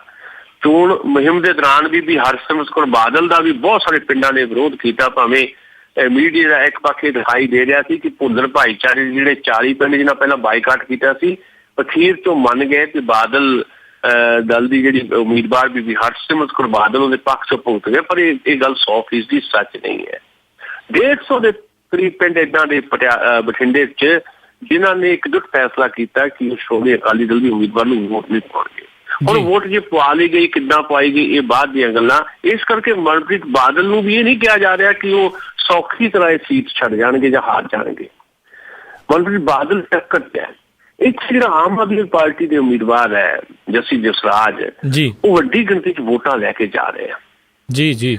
ਇੱਕ ਸਰਵੇ ਆਪਣੀ ਥਾਂ ਤੇ ਲੋਕਾਂ ਦੀ ਜ਼ੁਬਾਨ ਹੀ ਦੱਸਦੀ ਹੈ ਕਿ ਜੱਸੀ ਜਸਰਾਜ ਜਿਹੜੇ ਆ ਬਹੁਤ ਵੱਡੇ ਪੱਧਰ ਤੇ ਵੋਟ ਲੈ ਕੇ ਜਾਣਗੇ, ਤੇ ਉਹਦਾ ਨੁਕਸਾਨ ਸ਼ਾਇਦ ਮਨਪ੍ਰੀਤ ਬਾਦਲ ਨੂੰ ਹੋ ਰਿਹਾ। ਭਾਵੇਂ ਮਨਪ੍ਰੀਤ ਬਾਦਲ ਨੂੰ ਇਹ ਲਾਭ ਹੋਇਆ ਕਿ ਬਰਨਾਲਾ ਹੋਰਾਂ ਨੇ ਵੀ, ਲੌਂਗੋਵਾਲ ਦਲ ਨੇ ਵੀ ਉਹਨਾਂ ਦੀ ਹਮਾਇਤ ਕਰ ਦਿੱਤੀ। ਥੋੜਾ ਬਹੁਤ ਪ੍ਰਭਾਵ ਬਠਿੰਡੇ 'ਚ ਬਰਨਾਲਾ ਦਲ ਦਾ ਵੀ ਹੈ। CPI ਨੇ ਵੀ ਮਨਪ੍ਰੀਤ ਬਾਦਲ ਦੀ ਮਦਦ ਕਰਤੀ। 20 ਤੋਂ 30 ਹਜ਼ਾਰ ਵੋਟ ਉਹਨਾਂ ਦੀ ਵੀ ਉੱਥੇ ਹੈ। ਵੱਡੀ ਗੱਲ ਇਹ ਹੈ ਕਿ ਜਿਹੜੇ ਪੱਤੇ ਨਹੀਂ ਖੋਲੇ ਦੇ ਰਿਹਾ ਸੱਚਾ ਸੌਦਾ ਵਾਲਿਆਂ ਨੇ, ਉਹਦੇ ਨਾਲ ਕਿਹਨੇ ਕਦੋਂ ਡੀਲ ਕੀਤੀ, ਇਹ ਹੱਲੇ ਖਬਰਾਂ ਬਾਹਰ ਨਹੀਂ ਆਈਆਂ ਜੀ। ਉਹਦੇ ਨਾਲ ਜਿਹੜੀ ਸਿਰੇ ਚੜ ਗਈ ਉਹ ਚੁੱਪ-ਚੁਪੀਤੇ ਉਹ ਇੱਥੇ ਬਾਜ਼ੀ ਮਾਰ ਜਾਏਗਾ। ਤੇ ਸੰਭਾਵਨਾ ਇਹ ਹੈ ਵੀ ਟੱਕਰ ਹੋਣੀ ਹੈ ਬੜੀ ਸਖਤ। ਤੇ ਜਦੋਂ ਵੋਟਾਂ ਦੇ EVM ਮਸ਼ੀਨਾਂ ਖੁੱਲਣੀਆਂ, ਉਹਦੀ ਜਿਹੜੀ ਗਿਣਤੀ ਹੋਣੀ ਹੈ, ਤੇ ਬਹੁਤ ਥੋੜੇ ਵੋਟਾਂ ਦੇ ਫਰਕ ਨਾਲ ਹਾਰ ਜਿੱਤ ਦਾ ਹਿਸਾਬ ਲੱਗਣਾ ਹੈ। ਤੇ ਇਸ ਕਰਕੇ ਅਸੀਂ ਸ਼ੋਰ ਤਾਂ ਨਹੀਂ ਕਹਿੰਦੇ ਜਿਹੜੀ ਗੱਲ ਉੱਥੇ ਲੋਕ ਕਹਿ ਰਹੇ ਆ ਕਿ ਬੀਬੀ ਬਾਦਲ ਨੇ ਜਿੱਤਣਾ ਨਹੀਂ, ਪਰ ਬਾਦਲਾਂ ਨੇ ਉਹਨਾਂ ਨੂੰ ਜਿਤਾ ਲੈਣਾ। ਅਸੀਂ ਸ਼ੋਰ ਉਸ ਗੱਲ ਨੂੰ 100% ਤਾਂ ਨਹੀਂ ਕਹਿੰਦੇ, ਪਰ ਉਹਦੇ ਬਾਵਜੂਦ ਇਹ ਲੱਗਦਾ ਹੈ ਕਿ ਸਰਕਾਰ ਨੇ ਹਰ ਹਰਬਾ ਵਰਤ ਕੇ ਬੀਬੀ ਹਰਸਿਮਰਤ ਕੌਰ ਬਾਦਲ ਦੀ ਝੋਲੀ 'ਚ ਜਿੱਤ ਪਾ ਦੇਣੀ ਹੈ। ਪਰ ਇੰਨਾ ਕਹਿ ਕੇ ਸਾਰਿਆਂ ਨਹੀਂ ਜਾ ਸਕਦਾ, ਇਹਨੂੰ ਪੱਕ ਦੇ ਨਾਲ ਨਹੀਂ ਕਿਹਾ ਜਾ ਸਕਦਾ। ਮਨਪ੍ਰੀਤ ਬਾਦਲ ਬਿਲਕੁਲ ਬਰਾਬਰ ਫਾਈਟ 'ਚ ਹੈ ਤੇ ਜੱਸੀ ਜਸਰਾਜ ਕਿੰਨੀਆਂ ਵੋਟਾਂ ਲੈ ਕੇ ਜਾਂਦੇ ਆ, ਉਹਦੇ ਨਾਲ ਕਿੰਨਾ ਨੁਕਸਾਨ ਹੁੰਦਾ ਮਨਪ੍ਰੀਤ ਬਾਦਲ ਦਾ, ਇਹ ਤੇ ਬਹੁਤਾ ਡਿਪੈਂਡ ਕਰਦਾ ਹੈ ਜੀ। ਦੂਜੀ ਸੀਟ ਜਿਹੜਾ ਤੁਸੀਂ ਅੰਮ੍ਰਿਤਸਰ ਬਾਰੇ ਕਹਿ ਰਹੇ ਹੋ, ਤੇ ਅੰਮ੍ਰਿਤਸਰ ਦੇ ਵਿੱਚ ਕੈਪਟਨ ਅਮਰਿੰਦਰ ਦਾ ਹੱਥ ਪਹਿਲੇ ਪੜਾਅ ਦੇ ਵਿੱਚ ਉੱਤੇ ਰਿਹਾ। ਫਿਰ ਕੈਪਟਨ ਅਮਰਿੰਦਰ ਨੇ ਜਿਹੜਾ ਜਗਦੀਸ਼ ਟਾਈਟਲ ਬਾਰੇ ਇੱਕ ਉਹਨੂੰ ਕਲੀਨ ਚਿੱਟ ਦਿੱਤੀ NDTV ਦੀ ਇੰਟਰਵਿਊ ਦੇ ਵਿੱਚ, ਉਸ ਤੋਂ ਬਾਅਦ ਹਾਲਾਤ ਬਦਲੇ ਉੱਥੇ ਜੀ, ਹਾਲਾਤ ਬਦਲੇ ਤੇ ਅਰੁਣ ਜੇਤਲੀ ਉੱਪਰ ਜਾ ਕੇ ਦਿਖਾਈ ਦਿੱਤੇ। ਪਰ ਆਖਰੀ 2-3-4 ਦਿਨ ਪਹਿਲਾਂ ਵਿਕਰਮ ਸਿੰਘ ਮਜੀਠੀਏ ਜਿਸ ਤਰ੍ਹਾਂ ਦੇਸ਼ ਸੇਵਾ ਵਰਮੋਹੇ ਇਹ ਸ਼ਬਦ ਦੇ ਵਿੱਚ ਜਿਹੜੀ ਭੰਨਤੋੜ ਕੀਤੀ ਅਰੁਣ ਜੇਤਲੀ ਦਾ ਨਾਂ ਵਿੱਚ ਪਾਇਆ ਉਹਨਾਂ ਨੇ, ਉਸ ਤੋਂ ਬਾਅਦ ਹਾਲਾਤ ਫਿਰ ਬਦਲੇ। ਉਸ ਤੋਂ ਬਾਅਦ ਅਰੁਣ ਜੇਤਲੀ ਨੂੰ ਨੁਕਸਾਨ ਹੋਇਆ। ਉਹ ਜਿਹੜੀ ਵੋਟ ਸ਼ਿਫਟ ਹੋ ਰਹੀ ਸੀ ਕੈਪਟਨ ਅਮਰਿੰਦਰ ਤੋਂ, ਸਿੱਖ ਮਾਨਸਿਕਤਾ ਵਾਲੀ ਵੋਟ ਜਿਹੜੀ ਸ਼ਿਫਟ ਹੋ ਕੇ ਅਰੁਣ ਜੇਤਲੀ ਵੱਲ ਜਾ ਰਹੀ ਸੀ, ਉਹ ਮੁੜੀ ਫਿਰ ਕੈਪਟਨ ਅਮਰਿੰਦਰ ਵੱਲ। ਇਹ ਉੱਥੇ ਦੇ ਲੋਕ ਚਰਚਾ ਕਰ ਰਹੇ ਆ। ਉੱਥੇ ਵੀ ਡਾਕਟਰ ਦਲਜੀਤ ਸਿੰਘ ਜਿਹੜੇ ਆਮ ਆਦਮੀ ਪਾਰਟੀ ਦੇ ਉਮੀਦਵਾਰ ਹੈ, ਉਹ ਬਹੁਤ ਵੱਡੀ ਪੱਧਰ ਤੇ ਵੋਟ ਲੈ ਕੇ ਜਾ ਰਹੇ ਹੈ ਕਿ ਕੈਪਟਨ ਅਮਰਿੰਦਰ ਜੇ ਹਾਰਦੇ ਆ ਉੱਥੋਂ ਤਾਂ ਉਹਦੀ ਹਾਰ ਦਾ ਸਭ ਤੋਂ ਵੱਡਾ ਕਾਰਨ ਡਾਕਟਰ ਦਲਜੀਤ ਸਿੰਘ ਹੋਣਗੇ। ਜਦੋਂ ਤੱਕ ਪਟਿਆਲੇ ਦਾ ਮਾਮਲਾ ਹੈ, ਪਟਿਆਲੇ ਦੇ ਵਿੱਚ ਇੰਨਾ ਤਕੜਾ ਮੁਕਾਬਲਾ ਹੈ ਕਿ ਉੱਥੋਂ ਜਿਹੜੀਆਂ ਪ੍ਰਮੁੱਖ ਪਾਰਟੀਆਂ ਦੇ ਲੋਕ ਹੜਬੜਾ ਗਏ। ਖਾਸ ਤੌਰ ਤੇ ਹੜਬੜਾਹਟ ਜਿਹੜੀ ਸ਼੍ਰੋਮਣੀ ਅਕਾਲੀ ਦਲ 'ਚ ਦਿਖਾਈ ਦਿੱਤੀ ਹੈ। ਸ਼੍ਰੋਮਣੀ ਅਕਾਲੀ ਦਲ ਦੇ ਉਮੀਦਵਾਰ ਦੀਪਿੰਦਰ ਢਿੱਲੋਂ ਨੇ ਜਿਹੜੇ ਕਿਸੇ ਵੇਲੇ ਰਾਈਟ ਹੈਂਡ ਰਹੇ ਬੀਬੀ ਪ੍ਰਨੀਤ ਕੌਰ ਤੇ ਉਹਨਾਂ 'ਚ ਹੜਬੜਾਹਟ ਇੰਨੀ ਰਹੀ ਸ਼੍ਰੋਮਣੀ ਅਕਾਲੀ ਦਲ ਦੇ ਵਰਕਰਾਂ ਤੇ ਆਗੂਆਂ ਦੇ ਵਿੱਚ ਕਿ ਆਮ ਆਦਮੀ ਪਾਰਟੀ ਦੇ ਉਮੀਦਵਾਰ ਡਾਕਟਰ ਧਰਮਵੀਰ ਗਾਂਧੀ ਤੇ ਜਾਨਲੇਵਾ ਹਮਲਾ ਹੋਇਆ। ਹੁਣ ਉਹਨਾਂ ਦਾ ਐਕਸਰੇ ਜਿਹੜਾ ਆਇਆ, ਉਹਦੀ ਰਿਪੋਰਟ ਆਈ, ਉਹਨਾਂ ਦੀ ਹੱਡੀ ਟੁੱਟ ਗਈ ਹੈ। ਅਕਾਲੀ ਕੌਂਸਲਰ ਨੇ ਉਹਨਾਂ ਤੇ ਹਮਲਾ ਕੀਤਾ ਤੇ ਜਦੋਂ ਉਹਦੀ ਜ਼ਮਾਨਤ ਹੋਈ ਤੇ ਦੀਪਿੰਦਰ ਢਿੱਲੋਂ ਸਮੇਤ ਸ਼੍ਰੋਮਣੀ ਅਕਾਲੀ ਦਲ ਦੀ ਸੀਨੀਅਰ ਲੀਡਰਸ਼ਿਪ ਉਹਨੂੰ ਲੈਣ ਵਾਸਤੇ ਉੱਥੇ ਖੜੀ ਸੀ। ਤੋਂ ਪਤਾ ਲੱਗਦਾ ਹੈ ਕਿ ਇਸ ਤਰ੍ਹਾਂ ਦੇ ਜਿਹੜੇ ਹਮਲੇ ਆ ਜਾਂ ਘਟਨਾਵਾਂ ਉਹਨਾਂ ਨੂੰ ਓਨ ਕਰ ਰਿਹਾ ਸ਼੍ਰੋਮਣੀ ਅਕਾਲੀ ਦਲ, ਜਿਹਦਾ ਨੁਕਸਾਨ ਜਿਹੜਾ ਆ ਚੋਣਾਂ ਦੇ ਦੌਰਾਨ ਵੀ ਜਿਹੜੀਆਂ ਘਟਨਾਵਾਂ ਵਾਪਰੀਆਂ ਸ਼੍ਰੋਮਣੀ ਅਕਾਲੀ ਦਲ ਨੂੰ ਹੋਏਗਾ। ਸੋ ਤੇ ਫਾਈਟ ਬੀਬੀ ਪ੍ਰਨੀਤ ਕੌਰ ਤੇ ਡਾਕਟਰ ਧਰਮਵੀਰ ਗਾਂਧੀ ਦੀ ਹੈ ਜੋ ਦਿਖਾਈ ਦੇ ਰਿਹਾ। ਤੇ ਕੋਈ ਕਹਿ ਲਓ ਵੀ ਹੈਰਾਨੀ ਨਹੀਂ ਹੋਏਗੀ ਜੇ ਬਹੁਤ ਥੋੜ੍ਹੀਆਂ ਵੋਟਾਂ ਦੇ ਉੱਤੇ ਡਾਕਟਰ ਧਰਮਵੀਰ ਗਾਂਧੀ ਇਹ ਸੀਟ ਕੱਢ ਜਾਣ, ਯਾਨੀ ਆਮ ਆਦਮੀ ਪਾਰਟੀ ਪਟਿਆਲੇ ਤੋਂ ਵੀ ਜਿੱਤ ਸਕਦੀ ਹੈ, ਕਿਉਂਕਿ ਸਧਾਰਨ ਲੋਕਾਂ ਨੇ ਚੁੱਪ ਚੁਪੀਤੇ ਇੱਕ ਖਾਮੋਸ਼ੀ ਦੀ ਲਹਿਰ ਚੱਲ ਰਹੀ ਹੈ ਜੀ। ਪੰਜਾਬ ਦੇ ਵਿੱਚ ਇੱਕ ਖਾਮੋਸ਼ੀ ਨਾਲ ਆਮ ਆਦਮੀ ਪਾਰਟੀ ਦੇ ਪੱਖ 'ਚ ਲਹਿਰ ਚੱਲਦੀ ਹੈ। ਜਿਹੜੀ ਨਰਿੰਦਰ ਮੋਦੀ ਦੀ ਲਹਿਰ ਇੱਥੇ ਧੁਮਾਈ ਜਾ ਰਹੀ ਸੀ, ਪੰਜਾਬ 'ਚ ਕਿਤੇ ਨਰਿੰਦਰ ਮੋਦੀ ਦੀ ਕੋਈ ਲਹਿਰ ਨਹੀਂ। ਚਾਹੇ ਪੰਜਾਬ 'ਚ ਇੱਕ ਦਿਨ 'ਚ 5 ਰੈਲੀਆਂ ਕੀਤੀਆਂ ਹੁਣ ਨਰਿੰਦਰ ਮੋਦੀ ਨੇ, ਉਹਦੀ ਕੋਈ ਲਹਿਰ ਨਹੀਂ। ਲਹਿਰ ਕਿੱਦਾਂ ਹੁੰਦੀ ਹੈ? ਲਹਿਰ ਦਾ ਅੰਦਾਜ਼ਾ ਤੁਸੀਂ ਕਿੱਦਾਂ ਲਾ ਸਕਦੇ ਹੋ? ਲਹਿਰ ਦਾ ਅੰਦਾਜ਼ਾ ਇਸ ਗੱਲ ਤੋਂ ਲੱਗਦਾ ਹੈ ਵੀ ਜਦੋਂ ਮੈਂ ਹੁਣ ਪੰਜਾਬ ਦੌਰੇ 'ਚ ਗਿਆ, ਏਦਾਂ ਦੇ ਹਲਕੇ ਜਿਨ੍ਹਾਂ ਦਾ ਚਰਚਾ ਵੀ ਨਹੀਂ ਅਸੀਂ ਕੀਤਾ, ਜਿੱਥੇ ਆਮ ਆਦਮੀ ਪਾਰਟੀ ਦੇ ਉਮੀਦਵਾਰ ਖੜੇ ਆ। ਮਿਸਾਲ ਦੇ ਤੌਰ ਤੇ ਜਲੰਧਰ ਹੈ, ਜਲੰਧਰ ਜੋਤੀ ਮਾਨ ਹੈ ਆਮ ਆਦਮੀ ਪਾਰਟੀ ਦੇ ਉਮੀਦਵਾਰ। ਜਿਹੜੀ ਆਮ ਆਦਮੀ ਪਾਰਟੀ ਦੀ ਜਿਹੜੀ ਟੋਟਲ ਲਿਸਟ ਹੈ ਉਮੀਦਵਾਰਾਂ ਦੀ, ਉਹਦੇ ਵਿੱਚ ਜਿਹੜੀ ਸਭ ਤੋਂ ਕਮਜ਼ੋਰ ਕੈਂਡੀਡੇਟ ਕੋਈ ਆਮ ਆਦਮੀ ਪਾਰਟੀ ਦੀ ਜੋਤੀ ਮਾਨ ਹੈ, ਜਿਹਨੂੰ ਵੀ ਨਹੀਂ ਪਤਾ ਕਿ ਭਾਰਤ ਦੇ ਵਿੱਚ ਲੋਕ ਸਭਾ ਦੀ 543 ਹਲਕਿਆਂ ਦੀ ਚੋਣ ਹੋ ਰਹੀ ਹੈ। ਉਹਨੂੰ ਲੋਕ ਸਭਾ ਦੀਆਂ ਪੂਰੀਆਂ ਸੀਟਾਂ ਬਾਰੇ ਵੀ ਨਹੀਂ ਪਤਾ, ਉਹਨੂੰ ਆਪਣੇ ਹਲਕੇ ਦੀ ਟੋਟਲ ਵੋਟ ਬਾਰੇ ਵੀ ਨਹੀਂ ਪਤਾ ਜੀ। ਤੇ ਉਹਨੂੰ ਬਹੁਤੇ ਲੋਕ ਜਾਣਦੇ ਨਹੀਂ ਜਲੰਧਰ ਦੇ ਵਿੱਚ। ਪਰ ਮੈਨੂੰ ਹੈਰਾਨੀ ਹੋਈ ਜਦ ਮੈਂ ਆਪਣੇ ਪਿੰਡ ਗਿਆ, ਮੇਰਾ ਪਿੰਡ ਜਲੰਧਰ 'ਚ ਪੈਂਦਾ ਲੋਕ ਸਭਾ ਹਲਕੇ 'ਚ। ਮੇਰੇ ਆਪਣੇ ਪਿੰਡ ਜਿਹੜਾ ਇੱਕ ਬਹੁਤ ਪੋਲੀਟੀਕਲੀ ਮੈਚਿਓਰ ਪਿੰਡ ਗਿਣਿਆ ਜਾਂਦਾ, ਉਸ ਪਿੰਡ ਦੇ ਵਿੱਚ ਵੀ ਸਭ ਤੋਂ ਵੱਧ ਵੋਟਾਂ ਜੋਤੀ ਮਾਨ ਨੂੰ ਪੈ ਰਹੀਆਂ। ਤੇ ਜਦੋਂ ਮੈਂ ਪੁੱਛਿਆ ਤੁਸੀਂ ਕਿਹਨੂੰ ਵੋਟ ਪਾ ਰਹੇ ਹੋ, ਕਹਿੰਦੇ ਝਾੜੂ ਨੂੰ ਜੀ। ਮੈਂ ਕਿਹਾ ਝਾੜੂ ਦੀ ਉਮੀਦਵਾਰ ਕੌਣ ਹੈ ਜਲੰਧਰ ਤੋਂ? ਕਹਿੰਦੇ ਪਤਾ ਨਹੀਂ। ਇਹ ਹੁੰਦੀ ਹੈ ਲਹਿਰ, ਉਮੀਦਵਾਰ ਦਾ ਪਤਾ ਨਹੀਂ, ਵੋਟ ਝਾੜੂ ਨੂੰ ਪਾਉਣੀ। ਮੈਨੂੰ ਯਾਦ ਆ ਗਿਆ ਜਦੋਂ ਪੰਜਾਬ ਦੇ ਜਿਹੜੇ ਅਸ਼ਾਂਤੀ ਦੇ ਦਿਨ ਸੀ, ਏਦਾਂ ਦਾ ਮਾਹੌਲ ਬਣ ਗਿਆ ਸੀ ਵੀ ਇੱਕ ਬੀਬੀ ਵੋਟ ਪਾਉਣ ਗਈ ਤੇ ਉਹਨੂੰ ਦਿਖਾਈ ਨਹੀਂ ਸੀ ਦਿੰਦਾ। ਜਿਹੜਾ ਵੋਟ ਪਾਉਣ ਦਾ ਕੰਮ ਕਰ ਰਿਹਾ ਸੀ ਉੱਥੇ ਕਰਮਚਾਰੀ, ਉਹਨੂੰ ਕਹਿੰਦੀ ਵੀ ਪੁੱਤ ਤੂੰ ਹੀ ਮੋਹਰ ਲਾ ਦੇ। ਤੇ ਪੁੱਛਿਆ ਕਿੱਥੇ ਮੋਹਰ ਲਾਵਾਂ? ਉਹਨੇ ਕਿਹਾ ਬਸ ਪੰਥ ਤੇ ਮੋਹਰ ਲਾ ਦੇ। ਉਹਨੂੰ ਇਹ ਨਹੀਂ ਸੀ ਪਤਾ ਟੱਕਰੀ ਨਿਸ਼ਾਨ ਹੈ, ਪਰ ਪੰਥ ਤੇ ਮੋਹਰ ਲਾ ਦੇ। ਉਹ ਹੁੰਦੀ ਹੈ ਲਹਿਰ। ਪਤਾ ਨਹੀਂ ਹੈ ਕੁਝ ਵੀ, ਉਮੀਦਵਾਰ ਕੌਣ ਹੈ ਪਤਾ ਨਹੀਂ ਹੈ ਵੀ ਕੌਣ ਕਿੱਥੋਂ ਕੌਣ ਲੜ ਰਿਹਾ, ਕਿਹਦੇ ਖਿਲਾਫ ਲੜ ਰਿਹਾ, ਪਰ ਝਾੜੂ ਨੂੰ ਵੋਟ ਪਾਉਣੀ ਹੈ। ਇਹ ਭਾਵਨਾ ਸਾਰੇ ਪੰਜਾਬ 'ਚ ਹੈ ਤੇ ਇਹਦੇ 'ਚ ਸਭ ਤੋਂ ਵੱਡੀ ਜਿਹੜੀ ਭੂਮਿਕਾ ਹੈ ਨੌਜਵਾਨਾਂ ਨੇ ਨਿਭਾਈ ਹੈ ਜੀ। ਕਿਹਾ ਜਾਂਦਾ ਸੀ ਕਿ ਆਮ ਆਦਮੀ ਪਾਰਟੀ ਜਿਹੜੀ ਹੈ ਸੋਸ਼ਲ ਮੀਡੀਆ ਦੀ ਉਪਜ ਹੈ। ਸੋਸ਼ਲ ਮੀਡੀਆ ਪੰਜਾਬ ਦੇ ਪਿੰਡਾਂ ਤੱਕ ਪਹੁੰਚ ਗਿਆ। ਮੈਂ WhatsApp ਸ਼ਾਇਦ ਉਹਨਾਂ ਨਹੀਂ ਯੂਜ਼ ਕਰਦਾ ਜਿੰਨਾ ਪਿੰਡ ਦੇ ਵਿੱਚ ਜਿਹੜੇ ਨੌਜਵਾਨ ਹੈ ਪਿੰਡਾਂ 'ਚ ਕਰ ਰਹੇ WhatsApp ਯੂਜ਼ ਕਰ ਰਹੇ, Facebook ਯੂਜ਼ ਕਰ ਰਹੇ ਫੋਨ ਦੇ ਉੱਤੇ। ਉਹਨੇ ਇਹ ਲਹਿਰ ਪਿੰਡ ਪਹੁੰਚਾ ਦਿੱਤੀ ਹੈ। ਜਿਹੜੀ Facebook ਜਾਂ ਸ਼ਹਿਰੀ ਵੋਟਾਂ ਤੱਕ ਸੀਮਿਤ ਕਹੀ ਜਾ ਰਹੀ ਸੀ ਪਾਰਟੀ, ਉਹ ਪਿੰਡਾਂ 'ਚ ਪਹੁੰਚ ਗਈ। ਇਹ ਪਟਿਆਲੇ 'ਚ ਹੋਇਆ। ਪਿੰਡਾਂ 'ਚ ਪਟਿਆਲੇ ਦੇ ਵਿੱਚ ਜੇ ਨੁਕਸਾਨ ਕੀਤਾ ਡਾਕਟਰ ਧਰਮਵੀਰ ਗਾਂਧੀ ਨੇ ਬੀਬੀ ਪਰਨੀਤ ਕੌਰ ਦਾ, ਤੇ ਪਿੰਡਾਂ 'ਚ ਜਾ ਕੇ ਸ਼ਹਿਰ ਦੇ ਵਿੱਚ ਜੇ ਨੁਕਸਾਨ ਕੀਤਾ ਧਰਮਵੀਰ ਗਾਂਧੀ ਨੇ ਪਰਨੀਤ ਕੌਰ ਦਾ, ਤੇ ਪਿੰਡਾਂ 'ਚ 20 ਪਿੰਜਰ ਤੇ ਲਾਉਂਦਾ ਕੀਤਾ। ਪਿੰਡਾਂ ਦੇ ਪਿੰਡ ਭੁਗਤ ਗਏ।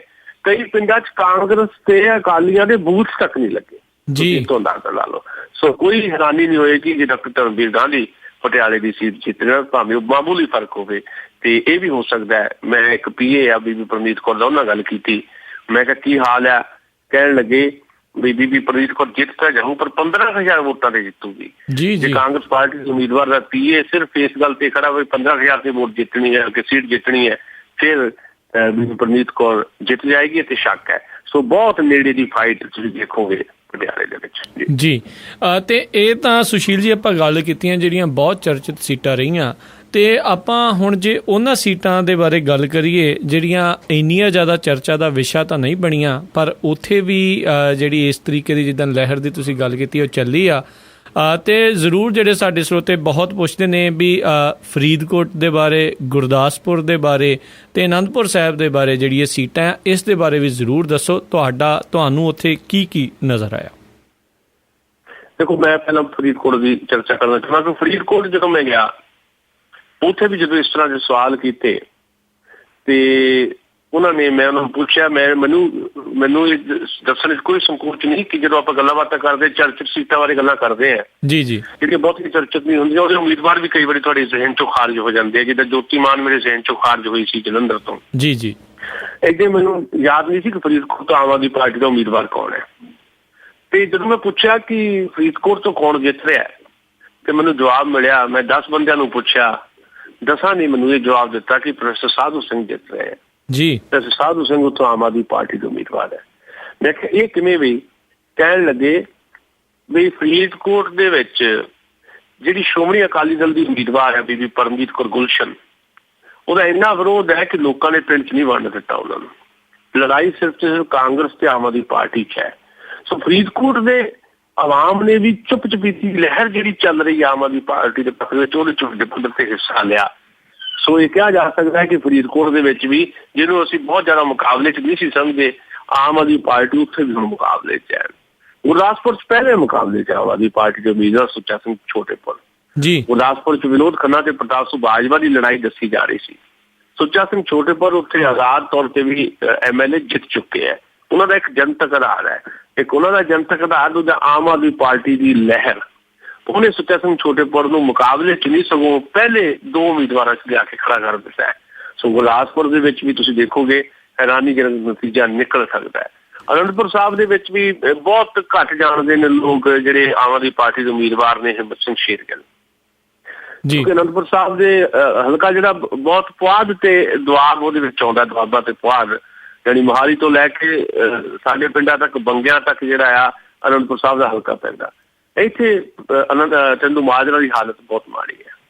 ਮੈਨੂੰ ਕਿਸੇ ਨੇ ਸਵਾਲ ਕੀਤਾ ਕਿ ਚੰਦੂ ਮਾਜਰਾ ਐਤਕੀ ਵੀ ਹਾਰ ਜਾਊਗਾ। ਚੰਦੂ ਮਾਜਰਾ ਉਹਨਾਂ ਦਾ ਰਿਕਾਰਡ ਇਹ ਹੈ ਕਿ ਉਹ ਹਰ ਵਾਰ ਹਾਰੇ ਲੋਕ ਸਭਾ ਦੀ ਸੀਟ, ਜਿਹੜੀ ਪਿਛਲੀਆਂ 2 ਸੀਟਾਂ 2 ਵਾਰ ਹਾਰੇ, ਦੋਨੋਂ ਵਾਰ ਬੀਬੀਆਂ ਤੋਂ ਹਾਰੇ ਆ ਜੀ। ਬੀਬੀ ਪਰਨੀਤ ਕੌਰ ਤੋਂ ਪਿਛਲੀ ਵਾਰ ਹਾਰੇ ਸੀ ਤੇ ਹੁਣ ਅੰਬਿਕਾ ਸੋਨੀ ਤੋਂ ਵੀ ਹਾਰ ਸਕਦੇ ਹੋ। ਕਿਹਾ ਇਹ ਜਾ ਰਿਹਾ ਕਿ ਭਾਵੇਂ ਹਿੰਮਤ ਸਿੰਘ ਸ਼ੇਰਗਿੱਲ ਜਿਹੜੇ ਆ ਬਹੁਤ ਵੱਡੇ ਪੱਧਰ ਤੇ ਵੋਟ ਲੈ ਕੇ ਜਾਣਗੇ, ਕਿਉਂਕਿ ਆਮ ਆਦਮੀ ਪਾਰਟੀ ਦੀ ਲਹਿਰ ਜਿਹੜੀ ਹੈ ਉਹ ਇੱਥੇ ਵੀ ਬੋਲਦੀ ਹੈ। ਇੱਥੇ ਵੀ ਲੋਕਾਂ ਨੂੰ ਨਹੀਂ ਸੀ ਪਤਾ ਕਿ ਆਮ ਆਦਮੀ ਪਾਰਟੀ ਦਾ ਉਮੀਦਵਾਰ ਕੌਣ ਹੈ। ਲੋਕ ਸਿਰਫ ਇਹ ਕਹਿ ਰਹੇ ਸੀ ਅਸੀਂ ਝਾੜੂ ਨੂੰ ਵੋਟ ਪਾਉਣੀ ਹੈ ਜਾਂ ਵੋਟ ਪਾਈ ਹੈ ਝਾੜੂ ਨੂੰ। ਤੇ ਇਸ ਕਰਕੇ ਇੱਥੇ ਵੀ ਟੱਕਰ ਜਿਹੜੀ ਅੰਬਿਕਾ ਸੋਨੀ ਤੇ ਹਿੰਮਤ ਸਿੰਘ ਸ਼ੇਰਗਿੱਲ ਦੇ ਵਿਚਾਲੇ ਹੈਗੀ ਹੈ ਤੇ ਬਹੁਤੀ ਸੰਭਾਵਨਾ ਇੱਥੋਂ ਅੰਬਿਕਾ ਸੋਨੀ ਦੇ ਜਿੱਤਣ ਦੀ ਬਣੀ ਹੋਈ ਹੈ। ਆਮ ਧਾਰਨਾ ਲੋਕਾਂ ਦੀ ਇਹੀ ਹੈ ਜੀ। ਤੇ ਬਿਲਕੁਲ ਜਿੱਦਾਂ ਆਪਾਂ ਕਿਹਾ ਸੀਗਾ ਵੀ ਆਪਾਂ ਅਗਲੀਆਂ ਗੱਲਾਂ ਤੇ ਤੁਰਦੇ ਹਾਂ, ਪਰ ਉਸ ਤੋਂ ਪਹਿਲਾਂ ਜਿਹੜੇ ਕਾਫੀ ਸਾਨੂੰ ਇਸ ਬ੍ਰੇਕ ਦੇ ਦੌਰਾਨ ਕਾਲਾਂ ਆਈਆਂ, ਉਹ ਇਹ 2 ਸੀਟਾਂ ਦੇ ਬਾਰੇ ਜਿਹੜਾ ਜੀ ਹੋਰ ਜ਼ਿਆਦਾ ਜਾਣਕਾਰੀ ਪ੍ਰਾਪਤ ਕਰਨਾ ਚਾਹੁੰਦੇ ਆ, ਜਿਸ ਦੇ ਵਿੱਚ ਲੁਧਿਆਣੇ ਦੀ ਸੀਟ ਅਤੇ ਸੰਗਰੂਰ ਦੀ ਸੀਟ ਬਾਰੇ ਜਾਣਨਾ ਚਾਹੁੰਦੇ ਆ। ਉੱਥੇ ਆਮ ਲੋਕਾਂ ਦਾ ਕੀ ਕਹਿਣਾ ਰਿਹਾ? ਅੱਜ ਆਪਾਂ ਪਹਿਲਾਂ ਲੁਧਿਆਣੇ ਦਾ ਜ਼ਿਕਰ ਕਰੀਏ ਤੇ ਲੁਧਿਆਣੇ ਸ਼ੁਰੂ ਤੋਂ ਹੀ 4 ਕੋਨੇ ਟੱਕਰ ਜਿਹੜੀ ਬਣ ਗਈ ਸੀ। ਲੁਧਿਆਣੇ 'ਚ ਸ਼੍ਰੋਮਣੀ ਅਕਾਲੀ ਦਲ ਵਾਸਤੇ ਵੱਡਾ ਸੰਕਟ ਇਹ ਰਿਹਾ ਕਿ ਉਹਨਾਂ ਦਾ ਐਸੋਸੀਏਟ ਵਿਧਾਇਕ, ਜਿਹੜਾ ਦੋਨੋਂ ਭਰਾ ਵਿਧਾਇਕ ਸੀ, ਐਸੋਸੀਏਟ ਵਿਧਾਇਕ ਉਹਨਾਂ ਨੇ ਟਿਕਟ ਮੰਗੀ, ਸਿਮਰਜੀਤ ਬੈਂਸ ਨੇ ਤੇ ਟਿਕਟ ਨਹੀਂ ਦਿੱਤੀ ਗਈ। ਤੋਂ ਜਿਵੇਂ ਪੰਜਾਬ ਵਿਧਾਨ ਸਭਾ ਦੀ ਚੋਣਾਂ 'ਚ ਆਜ਼ਾਦ ਲੜੇ ਸੀ, ਏਦਾਂ ਆਜ਼ਾਦ ਖੜੇ ਹੋ ਗਏ।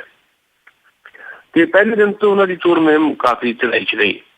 ਮਨਪ੍ਰੀਤ ਇਆਲੀ ਸ਼੍ਰੋਮਣੀ ਅਕਾਲੀ ਦਲ ਦੇ ਉਮੀਦਵਾਰ ਇਸ ਮਾਮਲੇ 'ਚ ਪਛੜ ਗਏ। ਭਾਵੇਂ ਪੈਸਾ ਤੇ ਬਾਕੀ ਸਾਰੀ ਸ਼ਕਤੀ ਸਰਕਾਰ ਦੀ ਉਹਨਾਂ ਦੇ ਪ੍ਰਚਾਰ 'ਚ ਲੱਗੀ ਗਈ ਜੀ, ਪਰ ਮਨਪ੍ਰੀਤ ਇਆਲੀ ਕਾਫੀ ਪਛੜ ਗਏ। ਕਾਂਗਰਸ ਪਾਰਟੀ ਦੇ ਉੱਥੋਂ ਜਿਹੜੇ ਸਿਟਿੰਗ MP ਆ ਮਨੀਸ਼ ਤਿਵਾੜੀ, ਉਹਨਾਂ ਨੇ ਚੋਣ ਨਹੀਂ ਸੀ ਲੜਨੀ, ਬਿਮਾਰ ਹੋ ਗਏ ਤੇ ਉਹਨਾਂ ਦੀ ਥਾਂ ਤੇ ਅਨੰਦਪੁਰ ਸਾਹਿਬ ਤੋਂ MP ਰਵਨੀਤ ਬਿੱਟੂ ਨੂੰ ਭੇਜਿਆ ਗਿਆ, ਜਿਨ੍ਹਾਂ ਦਾ ਜੱਦੀ ਹਲਕਾ ਵੀ ਉਹੀ ਆ, ਉਹਨਾਂ ਦਾ ਪਿੰਡ ਵੀ ਉੱਧਰ ਹੀ ਹੈ। ਉਹਨਾਂ ਦੇ ਦਾਦਾ ਸਾਹਿਬ ਬੇਅੰਤ ਸਿੰਘ, ਮਰਹੂਮ ਬੇਅੰਤ ਸਿੰਘ ਪੰਜਾਬ ਦੇ ਮੁੱਖ ਮੰਤਰੀ ਰਹੇ ਆ। ਉਹਨਾਂ ਨੇ ਆਪਣੀ ਚੋਣ ਮੁਹਿੰਮ ਸ਼ੁਰੂ ਕੀਤੀ। ਉਹਨਾਂ ਨੂੰ ਕਾਫੀ ਦਿੱਕਤਾਂ ਦਾ ਸਾਹਮਣਾ ਕਰਨਾ ਪਿਆ। ਐਜ ਫੂਲਕਾ ਉੱਥੋਂ ਆਮ ਆਦਮੀ ਪਾਰਟੀ ਦੇ ਉਮੀਦਵਾਰ ਜਿਹੜੇ ਜਾਣੇ ਪਛਾਣੇ ਨਾ ਆ ਤੇ ਉਹਨਾਂ ਦਾ ਜਿਹੜਾ ਇੱਕ ਟਰੈਕ ਰਿਕਾਰਡ ਹੈ, ਉਹ 84 ਦੇ ਜਿਹੜੇ ਪੀੜਤ ਲੋਕ ਆ ਉਹਨਾਂ ਦੀ ਲੜਾਈ ਲਗਾਤਾਰ ਉਹਨਾਂ ਨੇ ਲੜੀ ਹੈ। ਸੋ ਚਾਰਕੋਣੀ ਟੱਕਰ ਦੇ ਵਿੱਚ ਪਹਿਲਾਂ ਤਾਂ ਚਾਰਕੋਣੀ ਹੀ ਦਿਖਾਈ ਦੇ ਰਹੀ ਸੀ, ਪਰ ਅੰਤਮ ਪੜਾਅ ਜਦੋਂ ਆਇਆ ਤਾਂ ਫਿਰ ਇਹ ਜਿਹੜੀ ਟੱਕਰ ਹੈ ਫੂਲਕਾ ਤੇ ਰਵਨੀਤ ਬਿੱਟੂ ਦੇ ਵਿਚਾਲੇ ਜਿਹੜੀ ਹੈ ਪਹਿਲੀ ਪੋਜੀਸ਼ਨ ਹਾਸਲ ਕਰਨ ਵਾਸਤੇ ਬਣਦੀ ਦਿਖਾਈ ਦਿੱਤੀ ਹੈ। ਭਾਵੇਂ ਸਿਮਰਜੀਤ ਬੈਂਸ ਵੀ ਉੱਥੇ ਬਰਾਬਰ ਆ ਰਹੇ ਨੇ, ਯਾਨੀ ਮਨਪ੍ਰੀਤ ਇਆਲੀ ਕਾਫੀ ਪਛੜ ਗਏ ਤੇ ਚਾਰਕੋਣੀ ਟੱਕਰ ਦੀ ਥਾਂ ਤਿਕੋਣੀ ਟੱਕਰ ਜਿਹੜੀ ਉੱਥੇ ਲੁਧਿਆਣੇ 'ਚ ਬਣ ਗਈ, ਸਿਮਰਜੀਤ ਬੈਂਸ, HS ਫੂਲਕਾ ਤੇ ਰਵਨੀਤ ਬਿੱਟੂ ਦੀ। ਹੁਣ ਇਹ ਜਿਹੜੀ ਤਿਕੋਣੀ ਟੱਕਰ ਹੈ, ਇਹਦੇ 'ਚੋਂ ਕੌਣ ਬਾਜ਼ੀ ਮਾਰ ਜਾਂਦਾ ਹੈ, ਇਹਨੂੰ ਬਹੁਤ ਜ਼ਿਆਦਾ ਤੁਸੀਂ 100% ਜਿਹੜਾ ਪਕਿਆਈ ਨਾਲ ਨਹੀਂ ਕਹਿ ਸਕਦੇ। ਇਹ ਜ਼ਰੂਰ ਹੈ ਕਿ ਰਵਨੀਤ ਬਿੱਟੂ ਤੇ ਸਿਮਰਜੀਤ ਬੈਂਸ ਤੇ HS ਫੂਲਕਾ ਇਹ ਬਹੁਤ ਸਖਤ ਲੜਾਈ ਦੇ ਵਿੱਚ ਉੱਥੇ ਹੈਗੇ ਆ ਤੇ ਇਹਦੇ 'ਚ ਇਹਨਾਂ 'ਚ ਕੋਈ ਵੀ ਜਿਹੜਾ ਹੈ ਸੀਟ ਜਿੱਤ ਸਕਦੇ। ਇਸ ਕਰਕੇ ਅਸੀਂ 100% ਕਿਸੇ ਇੱਕ ਦੇ ਹੱਕ ਦੇ ਵਿੱਚ ਜਿਹੜਾ ਚੋਣ ਨਤੀਜੇ ਹੋਣ ਤੋਂ ਪਹਿਲਾਂ ਫਤਵਾ ਨਹੀਂ ਦੇ ਸਕਦੇ। ਸੰਗਰੂਰ ਦੇ ਵਿੱਚ ਅਸੀਂ 100% ਕਹਿ ਸਕਦੇ ਹਾਂ ਜੋ ਸੰਭਾਵਨਾਵਾਂ ਆ ਉਹ ਭਗਵੰਤ ਮਾਨ ਦੇ ਹੱਕ 'ਚ ਹੈ। ਜਿੱਦਾਂ ਭੀੜਾਂ ਜੁੜੀਆਂ ਭਗਵੰਤ ਮਾਨ ਦੇ ਹੱਕ ਦੇ ਵਿੱਚ ਆਮ ਆਦਮੀ ਪਾਰਟੀ ਦੇ ਉਮੀਦਵਾਰ ਵਜੋਂ, ਇੰਨੀਆਂ ਭੀੜਾਂ ਕਦੇ ਜੁੜਦੀਆਂ ਦੇਖੀਆਂ ਨਹੀਂ। ਪਿੰਡਾਂ ਦੇ ਵਿੱਚ ਜਿੰਨਾ ਹੁੰਗਾਰਾ ਮਿਲਿਆ ਤੇ ਜਿੰਨਾ ਵਿਰੋਧ ਉੱਥੇ ਸੁਖਦੇਵ ਸਿੰਘ ਢੀਂਡਸੇ ਦਾ ਰਿਹਾ, ਉਹਨੇ ਇਹ ਗੱਲ ਤੈਅ ਕਰ ਦਿੱਤੀ ਕਿ ਮੁਕਾਬਲਾ ਵਿਜੇਂਦਰ ਸਿੰਗਲਾ ਕਾਂਗਰਸ ਦੇ ਉਮੀਦਵਾਰ ਜਿਹੜੇ ਉੱਥੋਂ ਸਿਟਿੰਗ MP ਯੰਗ ਹੈ, ਇਮਾਨਦਾਰ ਆਗੂ ਮੰਨੇ ਜਾਂਦੇ ਆ ਤੇ ਕਿਸੇ ਕਿਸਮ ਦਾ ਦੋਸ਼ ਜਾਂ ਇਲਜ਼ਾਮ ਕਰਪਸ਼ਨ ਦਾ ਉਹਨਾਂ ਤੇ ਨਹੀਂ, ਸਾਫ਼ ਸੁਥਰਾ ਅਕਸ ਹੈ ਤੇ ਉਹਨਾਂ ਤੇ ਭਗਵੰਤ ਮਾਨ ਦੇ ਵਿਚਾਲੇ ਮੁਕਾਬਲਾ ਰਹਿ ਗਿਆ। ਸੁਖਦੇਵ ਸਿੰਘ ਢੀਂਡਸਾ ਉੱਥੇ ਕਾਫੀ ਪਛੜ ਗਏ ਲੱਗਦੇ ਆ। ਸੋ 100% ਦੀ ਸੀਟ ਕੋਈ ਆਮ ਆਦਮੀ ਪਾਰਟੀ ਜੇ ਜਿੱਤੇਗੀ ਤਾਂ ਉਹ ਪਹਿਲੀ ਸੀਟ ਭਗਵੰਤ ਮਾਨ ਦੇ ਸੰਗਰੂਰ ਦੀ ਹੋਏਗੀ। ਇਹ ਲਗਭਗ ਸਾਰਿਆਂ ਦੀ ਰਾਏ ਹੈ, ਸਧਾਰਨ ਲੋਕਾਂ ਦੀ ਵੀ ਰਾਏ ਹੈ, ਪੋਲੀਟੀਕਲ ਜਿਹੜੇ ਅਬਜ਼ਰਵਰ ਹੈ ਉਹਨਾਂ ਦੀ ਵੀ ਰਾਏ ਹੈ ਜੀ। ਤੇ ਆਪਾਂ ਜੇ ਹੁਣ ਆਪਣੀ ਗੱਲ ਜਿਹੜੀ ਪੰਜਾਬ ਤੋਂ ਬਾਹਰ ਕੱਢਦੇ ਹੋਏ ਜਿਹੜੇ ਜੀ ਕੇਂਦਰ ਦੇ ਰਾਸ਼ਟਰ ਪੱਧਰ ਦੇ ਉੱਤੇ ਕਰੀਏ, ਅੱਜ ਜਿਹੜੀਆਂ ਇਲੈਕਸ਼ਨ ਉੱਥੇ ਹੋ ਰਹੀਆਂ ਆ ਜਿਸ ਦੇ ਵਿੱਚ 7 ਸੂਬਿਆਂ ਦੇ ਵਿੱਚ ਜਿਹੜੀ ਇਲੈਕਸ਼ਨ ਆ ਉਹ ਚੱਲ ਰਹੀ ਆ, ਚੋਣਾਂ ਜਿਹੜੀਆਂ ਉਹ ਚੱਲ ਰਹੀਆਂ, 64 ਸੀਟਾਂ ਦੇ ਜਿਹੜੇ ਨਤੀਜੇ ਅੱਜ ਡੱਬਿਆਂ 'ਚ ਬੰਦ ਹੋਣੇ ਆ ਤੇ ਕਾਂਗਰਸ ਦੇ ਲਈ ਅੱਜ ਇਹ ਅਹਿਮ ਦਿਨ ਹੋਵੇਗਾ ਕਿਉਂਕਿ ਪਿਛਲੀਆਂ ਇਹ ਜਿਹੜੀਆਂ 64 ਸੀਟਾਂ ਦੇ ਵਿੱਚੋਂ ਜ਼ਿਆਦਾਤਰ ਜਿਹੜੀਆਂ ਸੀਟਾਂ ਪਿਛਲੀ ਵਾਰ ਉੱਥੇ ਜਿਹੜੇ ਕਾਂਗਰਸ ਦੇ MP ਆ ਉਹ ਸਿਟਿੰਗ MP ਹੈਗੇ ਆ ਤੇ ਨਾਲ ਹੀ ਇਸ ਦੇ ਵਿੱਚ ਵੀ ਬਹੁਤ ਸਾਰੀਆਂ ਬਹੁਤ ਚਰਚਿਤ ਜਿਹੜੀਆਂ ਸੀਟਾਂ ਆ ਉਹ ਹੈਗੀਆਂ ਆ। ਤੁਹਾਡਾ ਕੀ ਕਹਿਣਾ ਆ ਇਸ ਚੀਜ਼ ਦੇ ਉੱਤੇ ਤੇ ਵਿਸ਼ੇਸ਼ ਤੌਰ ਦੇ ਉੱਤੇ ਜਿਹੜੀ ਅਮੇਠੀ ਦੀ ਸੀਟ ਆ ਉਸ ਨੂੰ ਲੈ ਕੇ? ਬਹੁਤ ਮਹੱਤਵਪੂਰਨ ਹੈ ਕਾਂਗਰਸ ਪਾਰਟੀ ਵਾਸਤੇ 64 ਸੀਟਾਂ ਤੇ ਜਿਹੜੀ ਅੱਜ ਤੋਂ ਵੋਟਿੰਗ ਸ਼ੁਰੂ ਹੋਈ ਹੈ, ਸ਼ਾਮ ਤੱਕ ਵੋਟਿੰਗ ਚੱਲਣੀ ਹੈ ਤੇ ਵੋਟਾਂ ਪੈਣ ਤੋਂ ਬਾਅਦ 64 ਸੀਟਾਂ ਤੇ ਸਿਰਫ 41 ਸੀਟਾਂ ਤੇ ਵੋਟਿੰਗ ਰਹਿ ਜਾਣੀ ਹੈ ਜਿਹੜੀ 12 ਮਈ ਨੂੰ ਵੋਟਿੰਗ ਹੋਏਗੀ। ਬੜਾ ਲੰਮਾ ਇੱਕ ਚੋਣ ਅਮਲ ਅਸੀਂ ਦੇਖਿਆ 2-2.5 ਮਹੀਨੇ ਦਾ। ਲੋਕ ਅੱਕ ਗਏ ਨੇ, ਥੱਕ ਗਏ ਨੇ ਤੇ ਜਿਹੜੇ ਲੋਕ 16 ਮਈ ਦੀ ਉਡੀਕ ਕਰ ਰਹੇ ਨੇ ਜਿੱਥੇ ਤੇ ਵੋਟਾਂ ਪੈ ਗਈਆਂ ਉਹਨਾਂ ਦੀ ਬੇਚੈਨੀ ਤਾਂ ਹੋਰ ਵੀ ਜ਼ਿਆਦਾ ਹੈ ਜੀ। ਪਰ ਅੱਜ ਦਾ ਜੇ ਜ਼ਿਕਰ ਕਰੀਏ ਤਾਂ ਇਹ 64 ਸੀਟਾਂ ਜਿਹੜੀਆਂ ਆ ਇਹਦੇ ਵਿੱਚੋਂ 31 ਸੀਟਾਂ ਪਿਛਲੀ ਵਾਰ 2009 ਚ ਕਾਂਗਰਸ ਨੇ ਜਿੱਤੀਆਂ ਸੀ। ਇਸ ਕਰਕੇ ਕਾਂਗਰਸ ਪਾਰਟੀ ਵਾਸਤੇ ਇਹ ਬੜਾ ਅਹਿਮ ਹੈ। ਆਂਧਰਾ ਪ੍ਰਦੇਸ਼ ਦੇ ਕੁਝ ਹਿੱਸੇ, ਹਿਮਾਚਲ ਪ੍ਰਦੇਸ਼ ਤੇ ਉੱਤਰਾਖੰਡ ਸਣੇ ਜਿਹੜੇ 7 ਸੂਬਿਆਂ ਦੇ ਵਿੱਚ ਵੋਟਾਂ ਪੈਣੀਆਂ, ਉੱਤਰ ਪ੍ਰਦੇਸ਼ ਦੇ ਕੁਝ ਹਲਕਿਆਂ 'ਚ ਵੋਟਾਂ ਪੈਣੀਆਂ ਜੀ। ਭਾਰਤੀ ਜਨਤਾ ਪਾਰਟੀ ਲਈ ਇਹਨਾਂ 64 ਸੀਟਾਂ ਦੇ ਵਿੱਚ ਗਵਾਉਣ ਲਈ ਕੁਝ ਨਹੀਂ ਕਿਉਂਕਿ ਸਿਰਫ 5 ਸੀਟਾਂ ਸੀ ਭਾਰਤੀ ਜਨਤਾ ਪਾਰਟੀ ਨੂੰ ਤੇ ਇਸ ਕਰਕੇ ਭਾਰਤੀ ਜਨਤਾ ਪਾਰਟੀ ਉਮੀਦ ਕਰ ਰਹੀ ਹੈ ਕਿ ਇਹਨਾਂ 64 ਦੇ ਵਿੱਚੋਂ ਜਿਹੜੀਆਂ ਉਹਦੇ ਕੋਲ 5 ਸੀ ਉਹ 5 ਦੀਆਂ 20 ਕਰ ਲਵੇ ਮੋਦੀ ਦੀ ਲਹਿਰ ਦੇ ਨਾਂ ਉੱਤੇ। ਇਹ ਭਾਰਤੀ ਜਨਤਾ ਪਾਰਟੀ ਦੀ ਉਮੀਦ ਹੈ। ਕਾਂਗਰਸ ਵਾਸਤੇ ਬਹੁਤ ਜ਼ਿਆਦਾ ਕ੍ਰਿਸ਼ੀਅਲ ਸਿਚੁਏਸ਼ਨ ਹੈ ਕਿਉਂਕਿ 31 ਸੀਟਾਂ ਜਿਹੜੀਆਂ ਉਹਨਾਂ ਕੋਲ ਪਹਿਲਾਂ ਉਹ ਬਚਾਉਣੀਆਂ ਉਹਨੂੰ ਔਖੀਆਂ ਹੋਈਆਂ ਪਈਆਂ, ਕਿਉਂਕਿ ਕਾਂਗਰਸ ਪਾਰਟੀ ਦਾ ਓਵਰਆਲ ਮੁਲਕ ਦੇ ਵਿੱਚ ਵਕਾਰ ਘਟਿਆ ਜੀ। ਤੇ ਇਸ ਕਰਕੇ ਬਹੁਤ ਦਿੱਕਤ ਰਹੇਗੀ ਜੇ ਕਾਂਗਰਸ ਪਾਰਟੀ ਇਸ ਗੇੜ ਦੇ ਵਿੱਚ ਪਛੜ ਗਈ ਤਾਂ ਫਿਰ ਲਾਜ਼ਮੀ ਤੌਰ ਤੇ ਇੱਕ ਕਿਆਸੇ ਲੱਗ ਰਹੇ ਨੇ ਕਿ 100 ਸੀਟਾਂ ਤੱਕ ਆਲ ਓਵਰ ਇੰਡੀਆ ਦੇ ਵਿੱਚ ਸਿਮਟ ਜਾਏਗੀ ਤੇ ਕਾਂਗਰਸ ਦੇ ਇਤਿਹਾਸ ਦਾ ਸਭ ਤੋਂ ਮਾੜਾ ਪ੍ਰਦਰਸ਼ਨ ਇਹ ਹੋਏਗਾ ਤੇ ਇਹ ਗੱਲ ਸਾਬਤ ਹੋ ਸਕਦੀ ਹੈ ਜੀ। ਜਿਸ ਤੱਕ ਅਮੇਠੀ ਦਾ ਮਾਮਲਾ ਹੈ ਤੇ ਅਮੇਠੀ ਪਿਛਲੀਆਂ ਚੋਣਾਂ ਜਾਂ ਉਸ ਤੋਂ ਪਿਛਲੀਆਂ ਚੋਣਾਂ ਦੇ ਵਿੱਚ ਵੀ ਇੰਨਾ ਜ਼ਿਆਦਾ ਚਰਚਾ 'ਚ ਨਹੀਂ ਸੀ ਜਿੰਨਾ ਹੁਣ ਚਰਚਾ 'ਚ ਹੈ ਜੀ, ਕਿਉਂਕਿ ਅਮੇਠੀ ਦੇ ਵਿੱਚ ਰਾਹੁਲ ਗਾਂਧੀ ਨੂੰ ਕੋਈ ਚੈਲੰਜ ਕਦੀ ਹੋਇਆ ਹੀ ਨਹੀਂ। ਐਤਕਾਂ ਪਹਿਲੀ ਵਾਰ ਇਸ ਅਮੇਠੀ ਦੀ ਸੀਟ ਨੂੰ ਜਿਹੜਾ ਹੈ ਕਿ ਚੁਣੌਤੀ ਬਣਾ ਕੇ ਆਮ ਆਦਮੀ ਪਾਰਟੀ ਨੇ ਅਸਲ ਦੇ ਵਿੱਚ ਸੈਂਟਰ ਦੇ ਵਿੱਚ ਲੈ ਕੇ ਆਂਦਾ ਹੈ। ਆਮ ਆਦਮੀ ਪਾਰਟੀ ਦੇ ਕੁਮਾਰ ਵਿਸ਼ਵਾਸ ਨੇ ਇੱਕ ਹੌਸਲਾ ਕੀਤਾ ਰਾਹੁਲ ਗਾਂਧੀ ਦੇ ਖਿਲਾਫ ਚੋਣ ਲੜਨ ਦਾ ਜੀ। ਉਹ ਰਾਹੁਲ ਗਾਂਧੀ ਜਿਨ੍ਹਾਂ ਨੇ ਪਿਛਲੀ ਚੋਣ 3 ਲੱਖ ਤੋਂ ਵੱਧ ਵੋਟਾਂ ਨਾਲ ਜਿੱਤੀ ਸੀ, ਜਦੋਂ ਆਮ ਆਦਮੀ ਪਾਰਟੀ ਦਾ ਚੋਣ ਪ੍ਰਚਾਰ ਸਿਖਰਾਂ ਵੱਲ ਜਾ ਰਿਹਾ ਸੀ ਤੇ ਆਮ ਆਦਮੀ ਪਾਰਟੀ ਨੇ ਜਦੋਂ ਭਾਰਤੀ ਜਨਤਾ ਪਾਰਟੀ ਦੇ ਹਮਲੇ ਬੋਲਣੇ ਸ਼ੁਰੂ ਕੀਤੇ ਕਿ ਭਾਰਤੀ ਜਨਤਾ ਪਾਰਟੀ ਤੇ ਕਾਂਗਰਸ ਦੇ ਵਿੱਚ ਸਮਝੌਤਾ ਹੈ ਕੁਝ ਸੀਟਾਂ ਤੇ, ਤਾਂ ਫਿਰ ਭਾਰਤੀ ਜਨਤਾ ਪਾਰਟੀ ਦੇ ਵੀ ਆਪਣੀ ਉਮੀਦਵਾਰ, ਕਿਉਂਕਿ ਸਾਥ ਵੀ ਬਹੁਤ ਹੀ ਇਹਦੀ ਨਾਇਕਾਰੀ ਜਿਹੜਾ ਬੜਾ ਲੰਮਾ ਸੀਰੀਅਲ ਚੱਲਿਆ ਏਕਤਾ ਕਪੂਰ ਦਾ, ਇਹਦੀ ਨਾਇਕਾਰੀ ਸਿਮਰਤ ਇਰਾਨੀ ਜੀ, ਉਹਨੂੰ ਮੈਦਾਨ 'ਚ ਉਤਾਰ ਦਿੱਤਾ ਹੈ। ਉਹ ਜਦੋਂ ਸੀਟ ਕੋਣੀ ਟੱਕਰ ਵਾਲੀ ਬਣਦੀ ਦਿਖਾਈ ਦੇ ਰਹੀ ਸੀ ਤੇ ਅਚਾਨਕ ਪ੍ਰਿੰਕਾ ਗਾਂਧੀ ਜਿਹੜੀ ਹੈ ਇਸ ਅਮੇਠੀ ਦੀ ਚੋਣ ਮੈਦਾਨ 'ਚ ਆਪਣੇ ਭਰਾ ਦੇ ਹੱਕ 'ਚ ਉਤਰ ਆਈ ਜੀ। ਉਹਨੇ ਇਸ ਸੀਟ ਨੂੰ ਹੋਰ ਹੌਟ ਬਣਾ ਦਿੱਤਾ ਤੇ ਪ੍ਰਿੰਕਾ ਗਾਂਧੀ ਦਾ ਜਿਹੜਾ ਆਗਮਨ ਹੋਇਆ ਰਾਏਬਰੇਲੀ ਤੇ ਅਮੇਠੀ ਦੇ ਵਿੱਚ, ਉਹਨੇ ਰਾਹੁਲ ਗਾਂਧੀ ਦੇ ਹੱਕ 'ਚ ਭਾਵੇਂ ਹੋ ਗਈ ਪਰ ਰਾਹੁਲ ਗਾਂਧੀ ਨੂੰ ਦੇਸ਼ ਪੱਧਰ ਦੇ ਉੱਤੇ ਜਿਹੜੀ ਪਾਪੂਲੈਰਿਟੀ ਨਹੀਂ ਮਿਲੀ ਉਹਦੇ ਮੁਕਾਬਲੇ ਪ੍ਰਿੰਕਾ ਗਾਂਧੀ ਨੂੰ ਪਾਪੂਲੈਰਿਟੀ ਗੇਨ ਕਰ ਗਈ ਤੇ ਨਰਿੰਦਰ ਮੋਦੀ ਤੇ ਪ੍ਰਿੰਕਾ ਗਾਂਧੀ ਦੇ ਸ਼ਬਦ ਬਾਣ ਸ਼ੁਰੂ ਹੋ ਗਏ ਇੱਕ ਦੂਜੇ ਤੇ ਜੀ। ਤੇ ਆਖਰਕਾਰ ਫਿਰ ਨਰਿੰਦਰ ਮੋਦੀ ਵੀ ਆਖਰੀ ਦਿਨ ਚੋਣ ਪ੍ਰਚਾਰ ਦੇ ਆਖਰੀ ਦਿਨ ਆਪਣੀ ਕਹਿੰਦੇ ਤੇ ਸਿਮਰਤੀ ਇਰਾਨੀ ਦੇ ਪੱਖ ਦੇ ਵਿੱਚ ਉੱਥੇ ਇੱਕ ਰੈਲੀ ਨੂੰ ਸੰਬੋਧਨ ਕਰਕੇ ਆਏ। ਸੋ ਇਹ ਸੀਟ ਜਿਹੜੀ ਬਹੁਤ ਮਹੱਤਵਪੂਰਨ ਹੋ ਗਈ ਹੈ ਤੇ ਹੁਣ ਸੌਖੀ ਜਿੱਤ ਨਹੀਂ ਹੈ ਰਾਹੁਲ ਗਾਂਧੀ ਦੀ। ਆਮ ਇਹ ਭਾਵਨਾ ਉੱਥੇ ਦੀ ਇਹ ਹੈ ਵੀ ਰਾਹੁਲ ਗਾਂਧੀ ਜਿੱਤ ਜਾਣਗੇ, ਪਰ ਉਹਨਾਂ ਦਾ ਜਿਹੜਾ ਮਾਰਜਨ ਹੈ ਉਹ ਕਾਫੀ ਹੱਦ ਤੱਕ ਘਟੇਗਾ। ਉਹ ਜਿਹੜਾ ਮਾਰਜਨ ਘਟੇਗਾ ਉਹ ਜ਼ਰੂਰ ਚਿੰਤਾ ਦਾ ਵਿਸ਼ਾ ਕਾਂਗਰਸ ਪਾਰਟੀ ਵਾਸਤੇ ਹੋ ਸਕਦਾ ਹੈ, ਪਰ ਕਾਂਗਰਸ ਪਾਰਟੀ ਵਾਸਤੇ ਵੱਡੀ ਚਿੰਤਾ ਇਹ ਹੈ ਵੀ ਰਾਹੁਲ ਗਾਂਧੀ ਕਿਤੇ ਸੀਟ ਹਾਰ ਨਾ ਜਾਣ। ਪਰ ਰਾਹੁਲ ਗਾਂਧੀ ਸੀਟ ਹਾਰ ਨਹੀਂ ਰਹੇ, ਜਿੱਤ ਰਹੇ ਆ, ਪਰ ਉਹਨਾਂ ਦਾ ਮਾਰਜਨ ਜਿਹੜਾ ਉਹ ਕਾਫੀ ਜ਼ਿਆਦਾ ਘਟਣ ਦੀ ਸੰਭਾਵਨਾ ਬਣ ਗਈ ਹੈ ਇਸ ਚੁਕੋਣੇ ਮੁਕਾਬਲੇ 'ਚ ਜੀ। ਜੀ ਤੇ ਨਾਲ ਹੀ ਇਸੇ ਹੀ ਜਿਹੜੇ ਸੀਟ ਦੇ ਉੱਤੇ ਇੱਕ ਹੋਰ ਵੀ ਜਿਹੜੀ ਇਸ ਟਾਈਮ ਖਬਰ ਉਹ ਚੱਲ ਰਹੀ ਆ, ਜਿਸ ਦੇ ਵਿੱਚ ਕੁਮਾਰ ਵਿਸ਼ਵਾਸ ਜੋ ਕਿ ਅਮੇਠੀ ਦੇ ਵਿੱਚ ਆਮ ਆਦਮੀ ਪਾਰਟੀ ਦੇ ਉਮੀਦਵਾਰ ਵੀ ਆ, ਉਹਨਾਂ ਦੇ ਪਰਿਵਾਰ ਨੂੰ ਅਮੇਠੀ ਛੱਡਣ ਦੇ ਲਈ ਕਿਹਾ ਗਿਆ ਤੇ ਉਸ ਦੇ ਨਾਲ ਹੋਰ ਵੀ ਕਈ ਜਿਹੜੇ ਆਮ ਆਦਮੀ ਪਾਰਟੀ ਦੇ ਜਿਹੜੇ ਕਾਰਕੁਨ, ਇਕੱਲੇ ਅਮੇਠੀ ਨਹੀਂ ਹੋਰ ਵੀ ਕਾਫੀ ਜਿਹੜੀਆਂ ਬਹੁਤ ਚਰਚਿਤ ਸੀਟਾਂ ਜਿੱਦਾਂ ਵਾਰਾਣਸੀ ਆ, ਉੱਥੋਂ ਉਹਨਾਂ ਨੂੰ ਵਾਪਸ ਜਿਹੜੇ ਆਪਣੇ ਸੂਬਿਆਂ 'ਚ ਜਾਣ ਦੇ ਲਈ ਕਿਹਾ ਗਿਆ ਆ। ਇਸ ਦੇ ਉੱਤੇ ਕੀ ਆ? ਦੇਖੋ ਗੱਲ ਇਹ ਹੈ, ਜਿਹੜੀਆਂ ਪ੍ਰਮੁੱਖ ਸਿਆਸੀ ਪਾਰਟੀਆਂ ਭਾਰਤ ਦੀਆਂ, ਉਹਨਾਂ ਨੂੰ ਇਹ ਪਤਾ ਹੀ ਨਹੀਂ ਸੀ ਕਿ ਲੋਕਾਂ ਦਾ ਗੁੱਸਾ ਕਿਸ ਕਦਰ ਉਹਨਾਂ ਦੇ ਖਿਲਾਫ ਹੈ ਜੀ। ਅੱਜ ਭਾਵੇਂ ਸੱਤਾ ਦੇ ਵਿੱਚ ਕਾਂਗਰਸ ਪਾਰਟੀ ਹੈ, ਪਰ ਭਾਰਤੀ ਜਨਤਾ ਪਾਰਟੀ ਵੀ ਜਦੋਂ ਸੱਤਾ 'ਚ ਰਹੀ ਉਹਨੇ ਵੀ ਲੋਕਾਂ ਦਾ ਕੋਈ ਭਲਾ ਨਹੀਂ ਕੀਤਾ। ਤੇ ਉੱਤਰਕਾਟੋਂ ਮੈਂ ਚੜ੍ਹਾਂ ਦੀ ਜਿਹੜੀ ਇੱਕ ਦੇਰ ਤੋਂ ਜਿਹੜੀ ਇੱਕ ਪਰੰਪਰਾ ਸਾਡੇ ਭਾਰਤ ਦੇ ਵਿੱਚ ਚੱਲ ਰਹੀ ਹੈ, ਉਹਦੇ ਤੋਂ ਲੋਕ ਅੱਕੇ ਪਏ ਸੀ।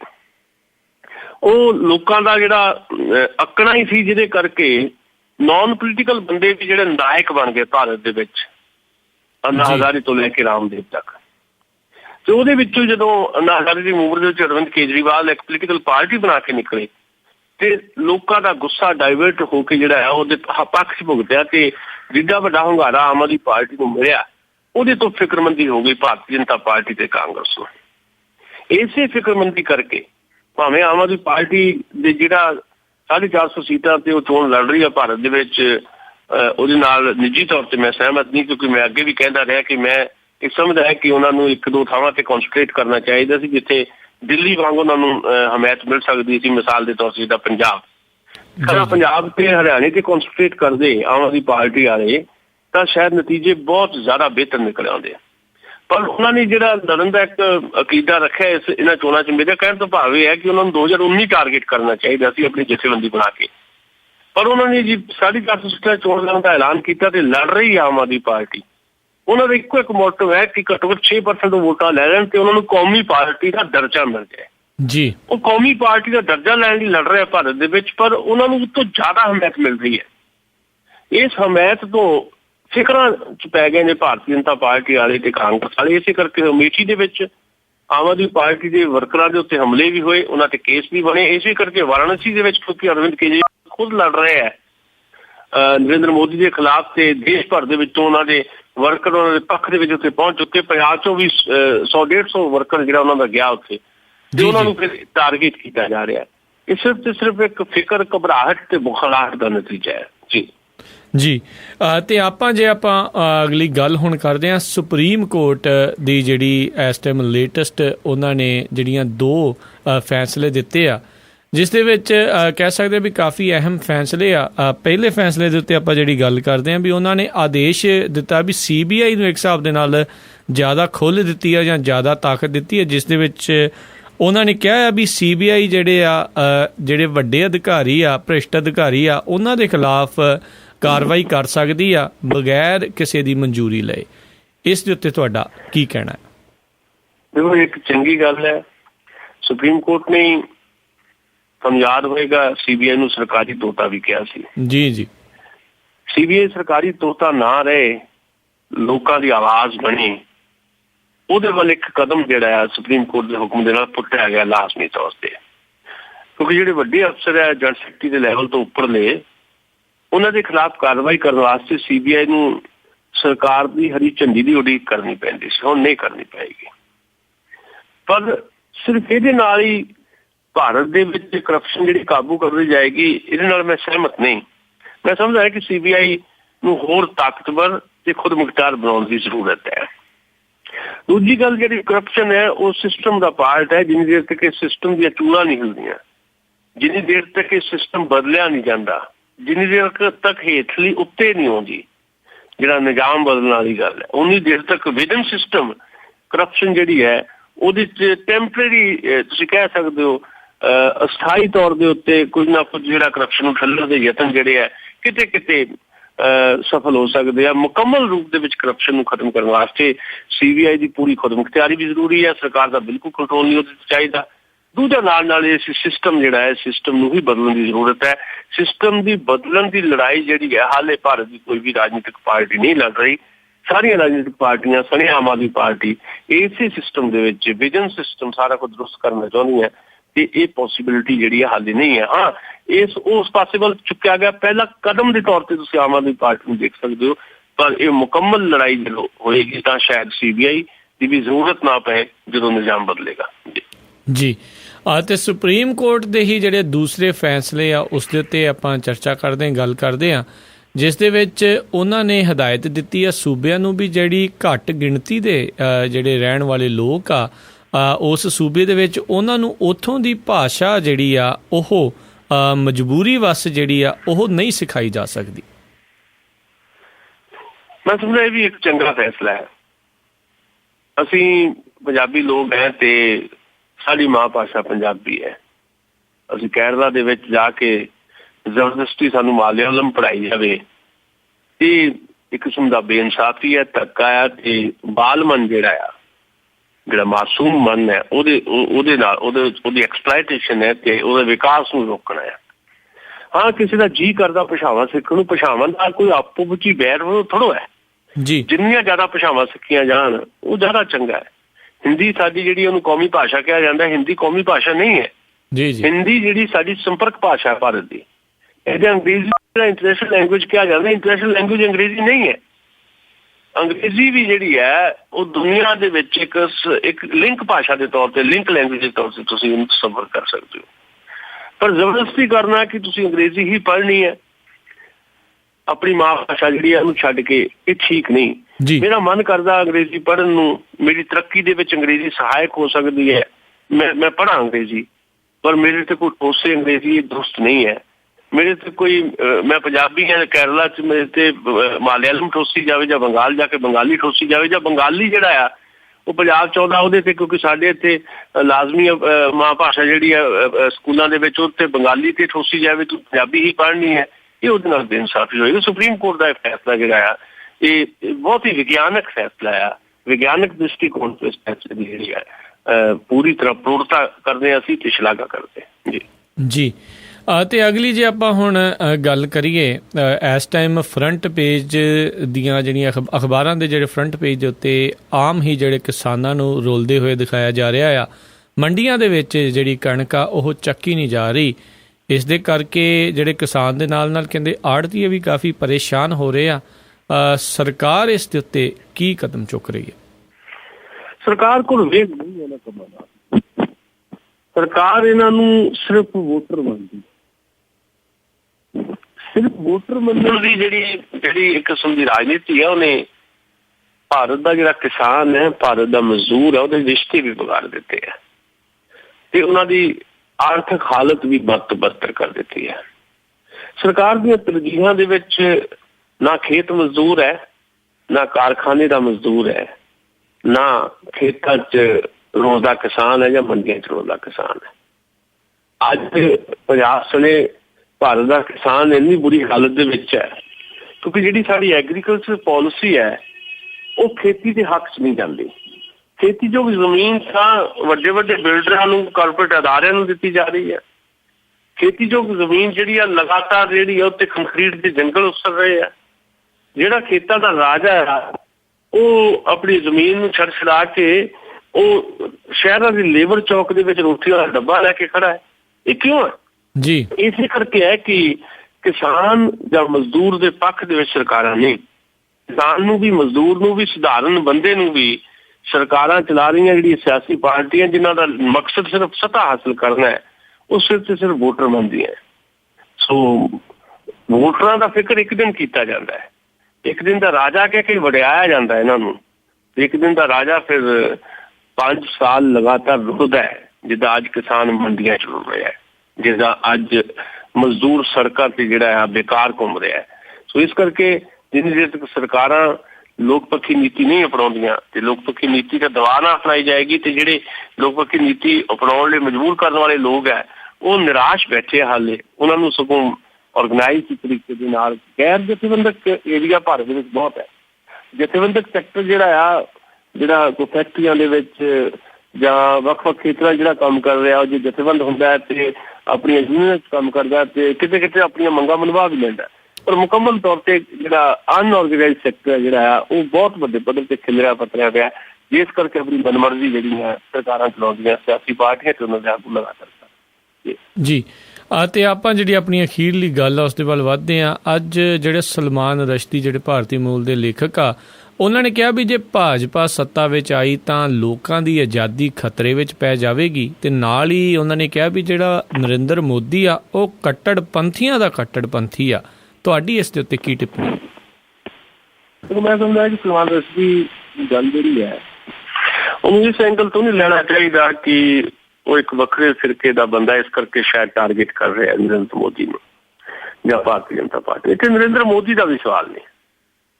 ਨਰਿੰਦਰ ਮੋਦੀ ਦੀ ਥਾਂ ਤੇ ਕੋਈ ਵੀ ਭਾਰਤੀ ਜਨਤਾ ਪਾਰਟੀ ਵੱਲੋਂ ਆਪਣਾ ਪ੍ਰਧਾਨ ਮੰਤਰੀ ਦਾ ਉਮੀਦਵਾਰ ਬਣਾਇਆ ਗਿਆ ਹੁੰਦਾ, ਉਹਨੇ ਵੀ ਉਹੀ ਕੁਝ ਕਰਨਾ ਸੀ ਜੋ ਨਰਿੰਦਰ ਮੋਦੀ ਨੇ ਕਰਨਾ। ਨਰਿੰਦਰ ਮੋਦੀ ਇੱਕ ਪਾਪੂਲਰ ਫੇਸ ਹੈ, ਇਸ ਕਰਕੇ ਭਾਰਤੀ ਜਨਤਾ ਪਾਰਟੀ ਨੂੰ ਲੈ ਕੇ ਅੱਗੇ ਆਈ ਹੈ। ਕੱਟੜਤਾ ਦੇ ਮਾਮਲੇ 'ਚ ਭਾਰਤੀ ਜਨਤਾ ਪਾਰਟੀ ਦਾ ਹਰ ਆਦਮੀ ਏਦਾਂ ਸੋਚਦਾ ਹੈ ਜਿਹਦਾ ਨਰਿੰਦਰ ਮੋਦੀ ਸੋਚਦਾ। ਨਰਿੰਦਰ ਮੋਦੀ ਨਾ ਹੁੰਦੇ, ਅਡਵਾਨੀ ਸਾਹਿਬ ਹੁੰਦੇ ਤਾਂ ਵੀ ਇਹੀ ਕੁਝ ਹੋਣਾ ਸੀ। ਵੱਖਰੀ ਗੱਲ ਹੈ ਕਿ ਨਿਤੀਸ਼ ਕੁਮਾਰ ਨੇ ਸਿਰਫ ਨਰਿੰਦਰ ਮੋਦੀ ਦਾ ਵਿਰੋਧ ਕੀਤਾ, ਉਹ ਅਡਵਾਨੀ ਨੂੰ ਪ੍ਰਧਾਨ ਮੰਤਰੀ ਮੰਨਣ ਵਾਸਤੇ ਤਿਆਰ ਸੀ। ਨਿਤੀਸ਼ ਕੁਮਾਰ ਨੇ ਜਨਤਾ ਯੂਨਾਈਟਿਡ ਤੇ ਭਾਰਤੀ ਜਨਤਾ ਪਾਰਟੀ ਦਾ ਰਿਸ਼ਤਾ ਤੋੜਿਆ ਸਿਰਫ ਨਰਿੰਦਰ ਮੋਦੀ ਕਰਕੇ। ਇਹ ਉਹਨਾਂ ਦੀ ਆਪਣੀ ਰਾਜਨੀਤੀ ਹੋ ਸਕਦੀ ਹੈ, ਪਰ ਜੇ ਅਡਵਾਨੀ ਸਾਹਿਬ ਵੀ ਹੁੰਦੇ ਤੇ ਉਹ ਅਡਵਾਨੀ ਸਾਹਿਬ ਉਹੀ ਹੈ ਜਿਹੜੀ ਰੱਥ ਯਾਤਰਾ ਲੈ ਕੇ ਤੁਰੇ ਸੀ ਬਾਬਰੀ ਮਸਜਿਦ ਢਾਉਣ ਵਾਸਤੇ। ਸੋ ਮੈਂ ਸਮਝਦਾ ਕਿ ਭਾਰਤੀ ਜਨਤਾ ਪਾਰਟੀ ਦੀ ਓਵਰਆਲ ਵਿਚਾਰਧਾਰਾ, ਕਿਉਂਕਿ RSS ਦੀ ਕੁੱਖ ਵਿੱਚੋਂ ਨਿਕਲਦੀ ਹੈ, ਉਹ RSS ਰਾਸ਼ਟਰੀ ਸਵੈਮ ਸੇਵਕ ਸੰਘ ਜਿਹੜੀ ਹਿੰਦੀ ਤੇ ਹਿੰਦੁਸਤਾਨ ਦੇ ਨਾਅਰੇ ਤੋਂ ਅੱਗੇ ਨਹੀਂ ਜਾਂਦੀ, ਜਿਹੜੀ ਸਾਰਾ ਕੁਝ ਆਪਣੇ ਹੱਥਾਂ 'ਚ ਰੱਖਣਾ ਚਾਹੁੰਦੀ ਹੈ, ਜਿਹੜੀ ਇਹ ਚਾਹੁੰਦੀ ਹੈ ਕਿ ਭਾਰਤ ਦੇ ਵਿੱਚ ਘੱਟ ਗਿਣਤੀਆਂ ਜੇ ਰਹਿਣਾ ਚਾਹੁਣ ਤਾਂ ਫਿਰ ਨਿਭ ਕੇ ਰਹਿਣ, ਚਾਹੇ ਉਹ ਸਿੱਖ ਹੋਣ, ਚਾਹੇ ਮੁਸਲਮਾਨ, ਚਾਹੇ ਈਸਾਈ। ਉਸ ਰਾਜਨੀਤੀ ਦੀ ਐਕਸਟੈਂਸ਼ਨ ਜਿਹੜੀ ਨਰਿੰਦਰ ਮੋਦੀ ਹੈ ਜਾਂ ਭਾਰਤੀ ਜਨਤਾ ਪਾਰਟੀ ਹੈ। ਸੋ ਸਲਮਾਨ ਰਸ਼ਦੀ ਦਾ ਬਿਆਨ ਜਿਹੜਾ ਆ ਉਹਨੂੰ ਇਸ ਕਰਕੇ ਨਹੀਂ ਨੌਲਿਆ ਜਾ ਸਕਦਾ ਕਿ ਉਹ ਇੱਕ ਹੋਰ ਫਿਰਕੇ ਦਾ ਬੰਦਾ ਹੈ ਤੇ ਉਹਨੇ ਸ਼ਾਇਦ ਕੋਈ ਕਿਹੜ ਕੱਢੀ ਹੈ।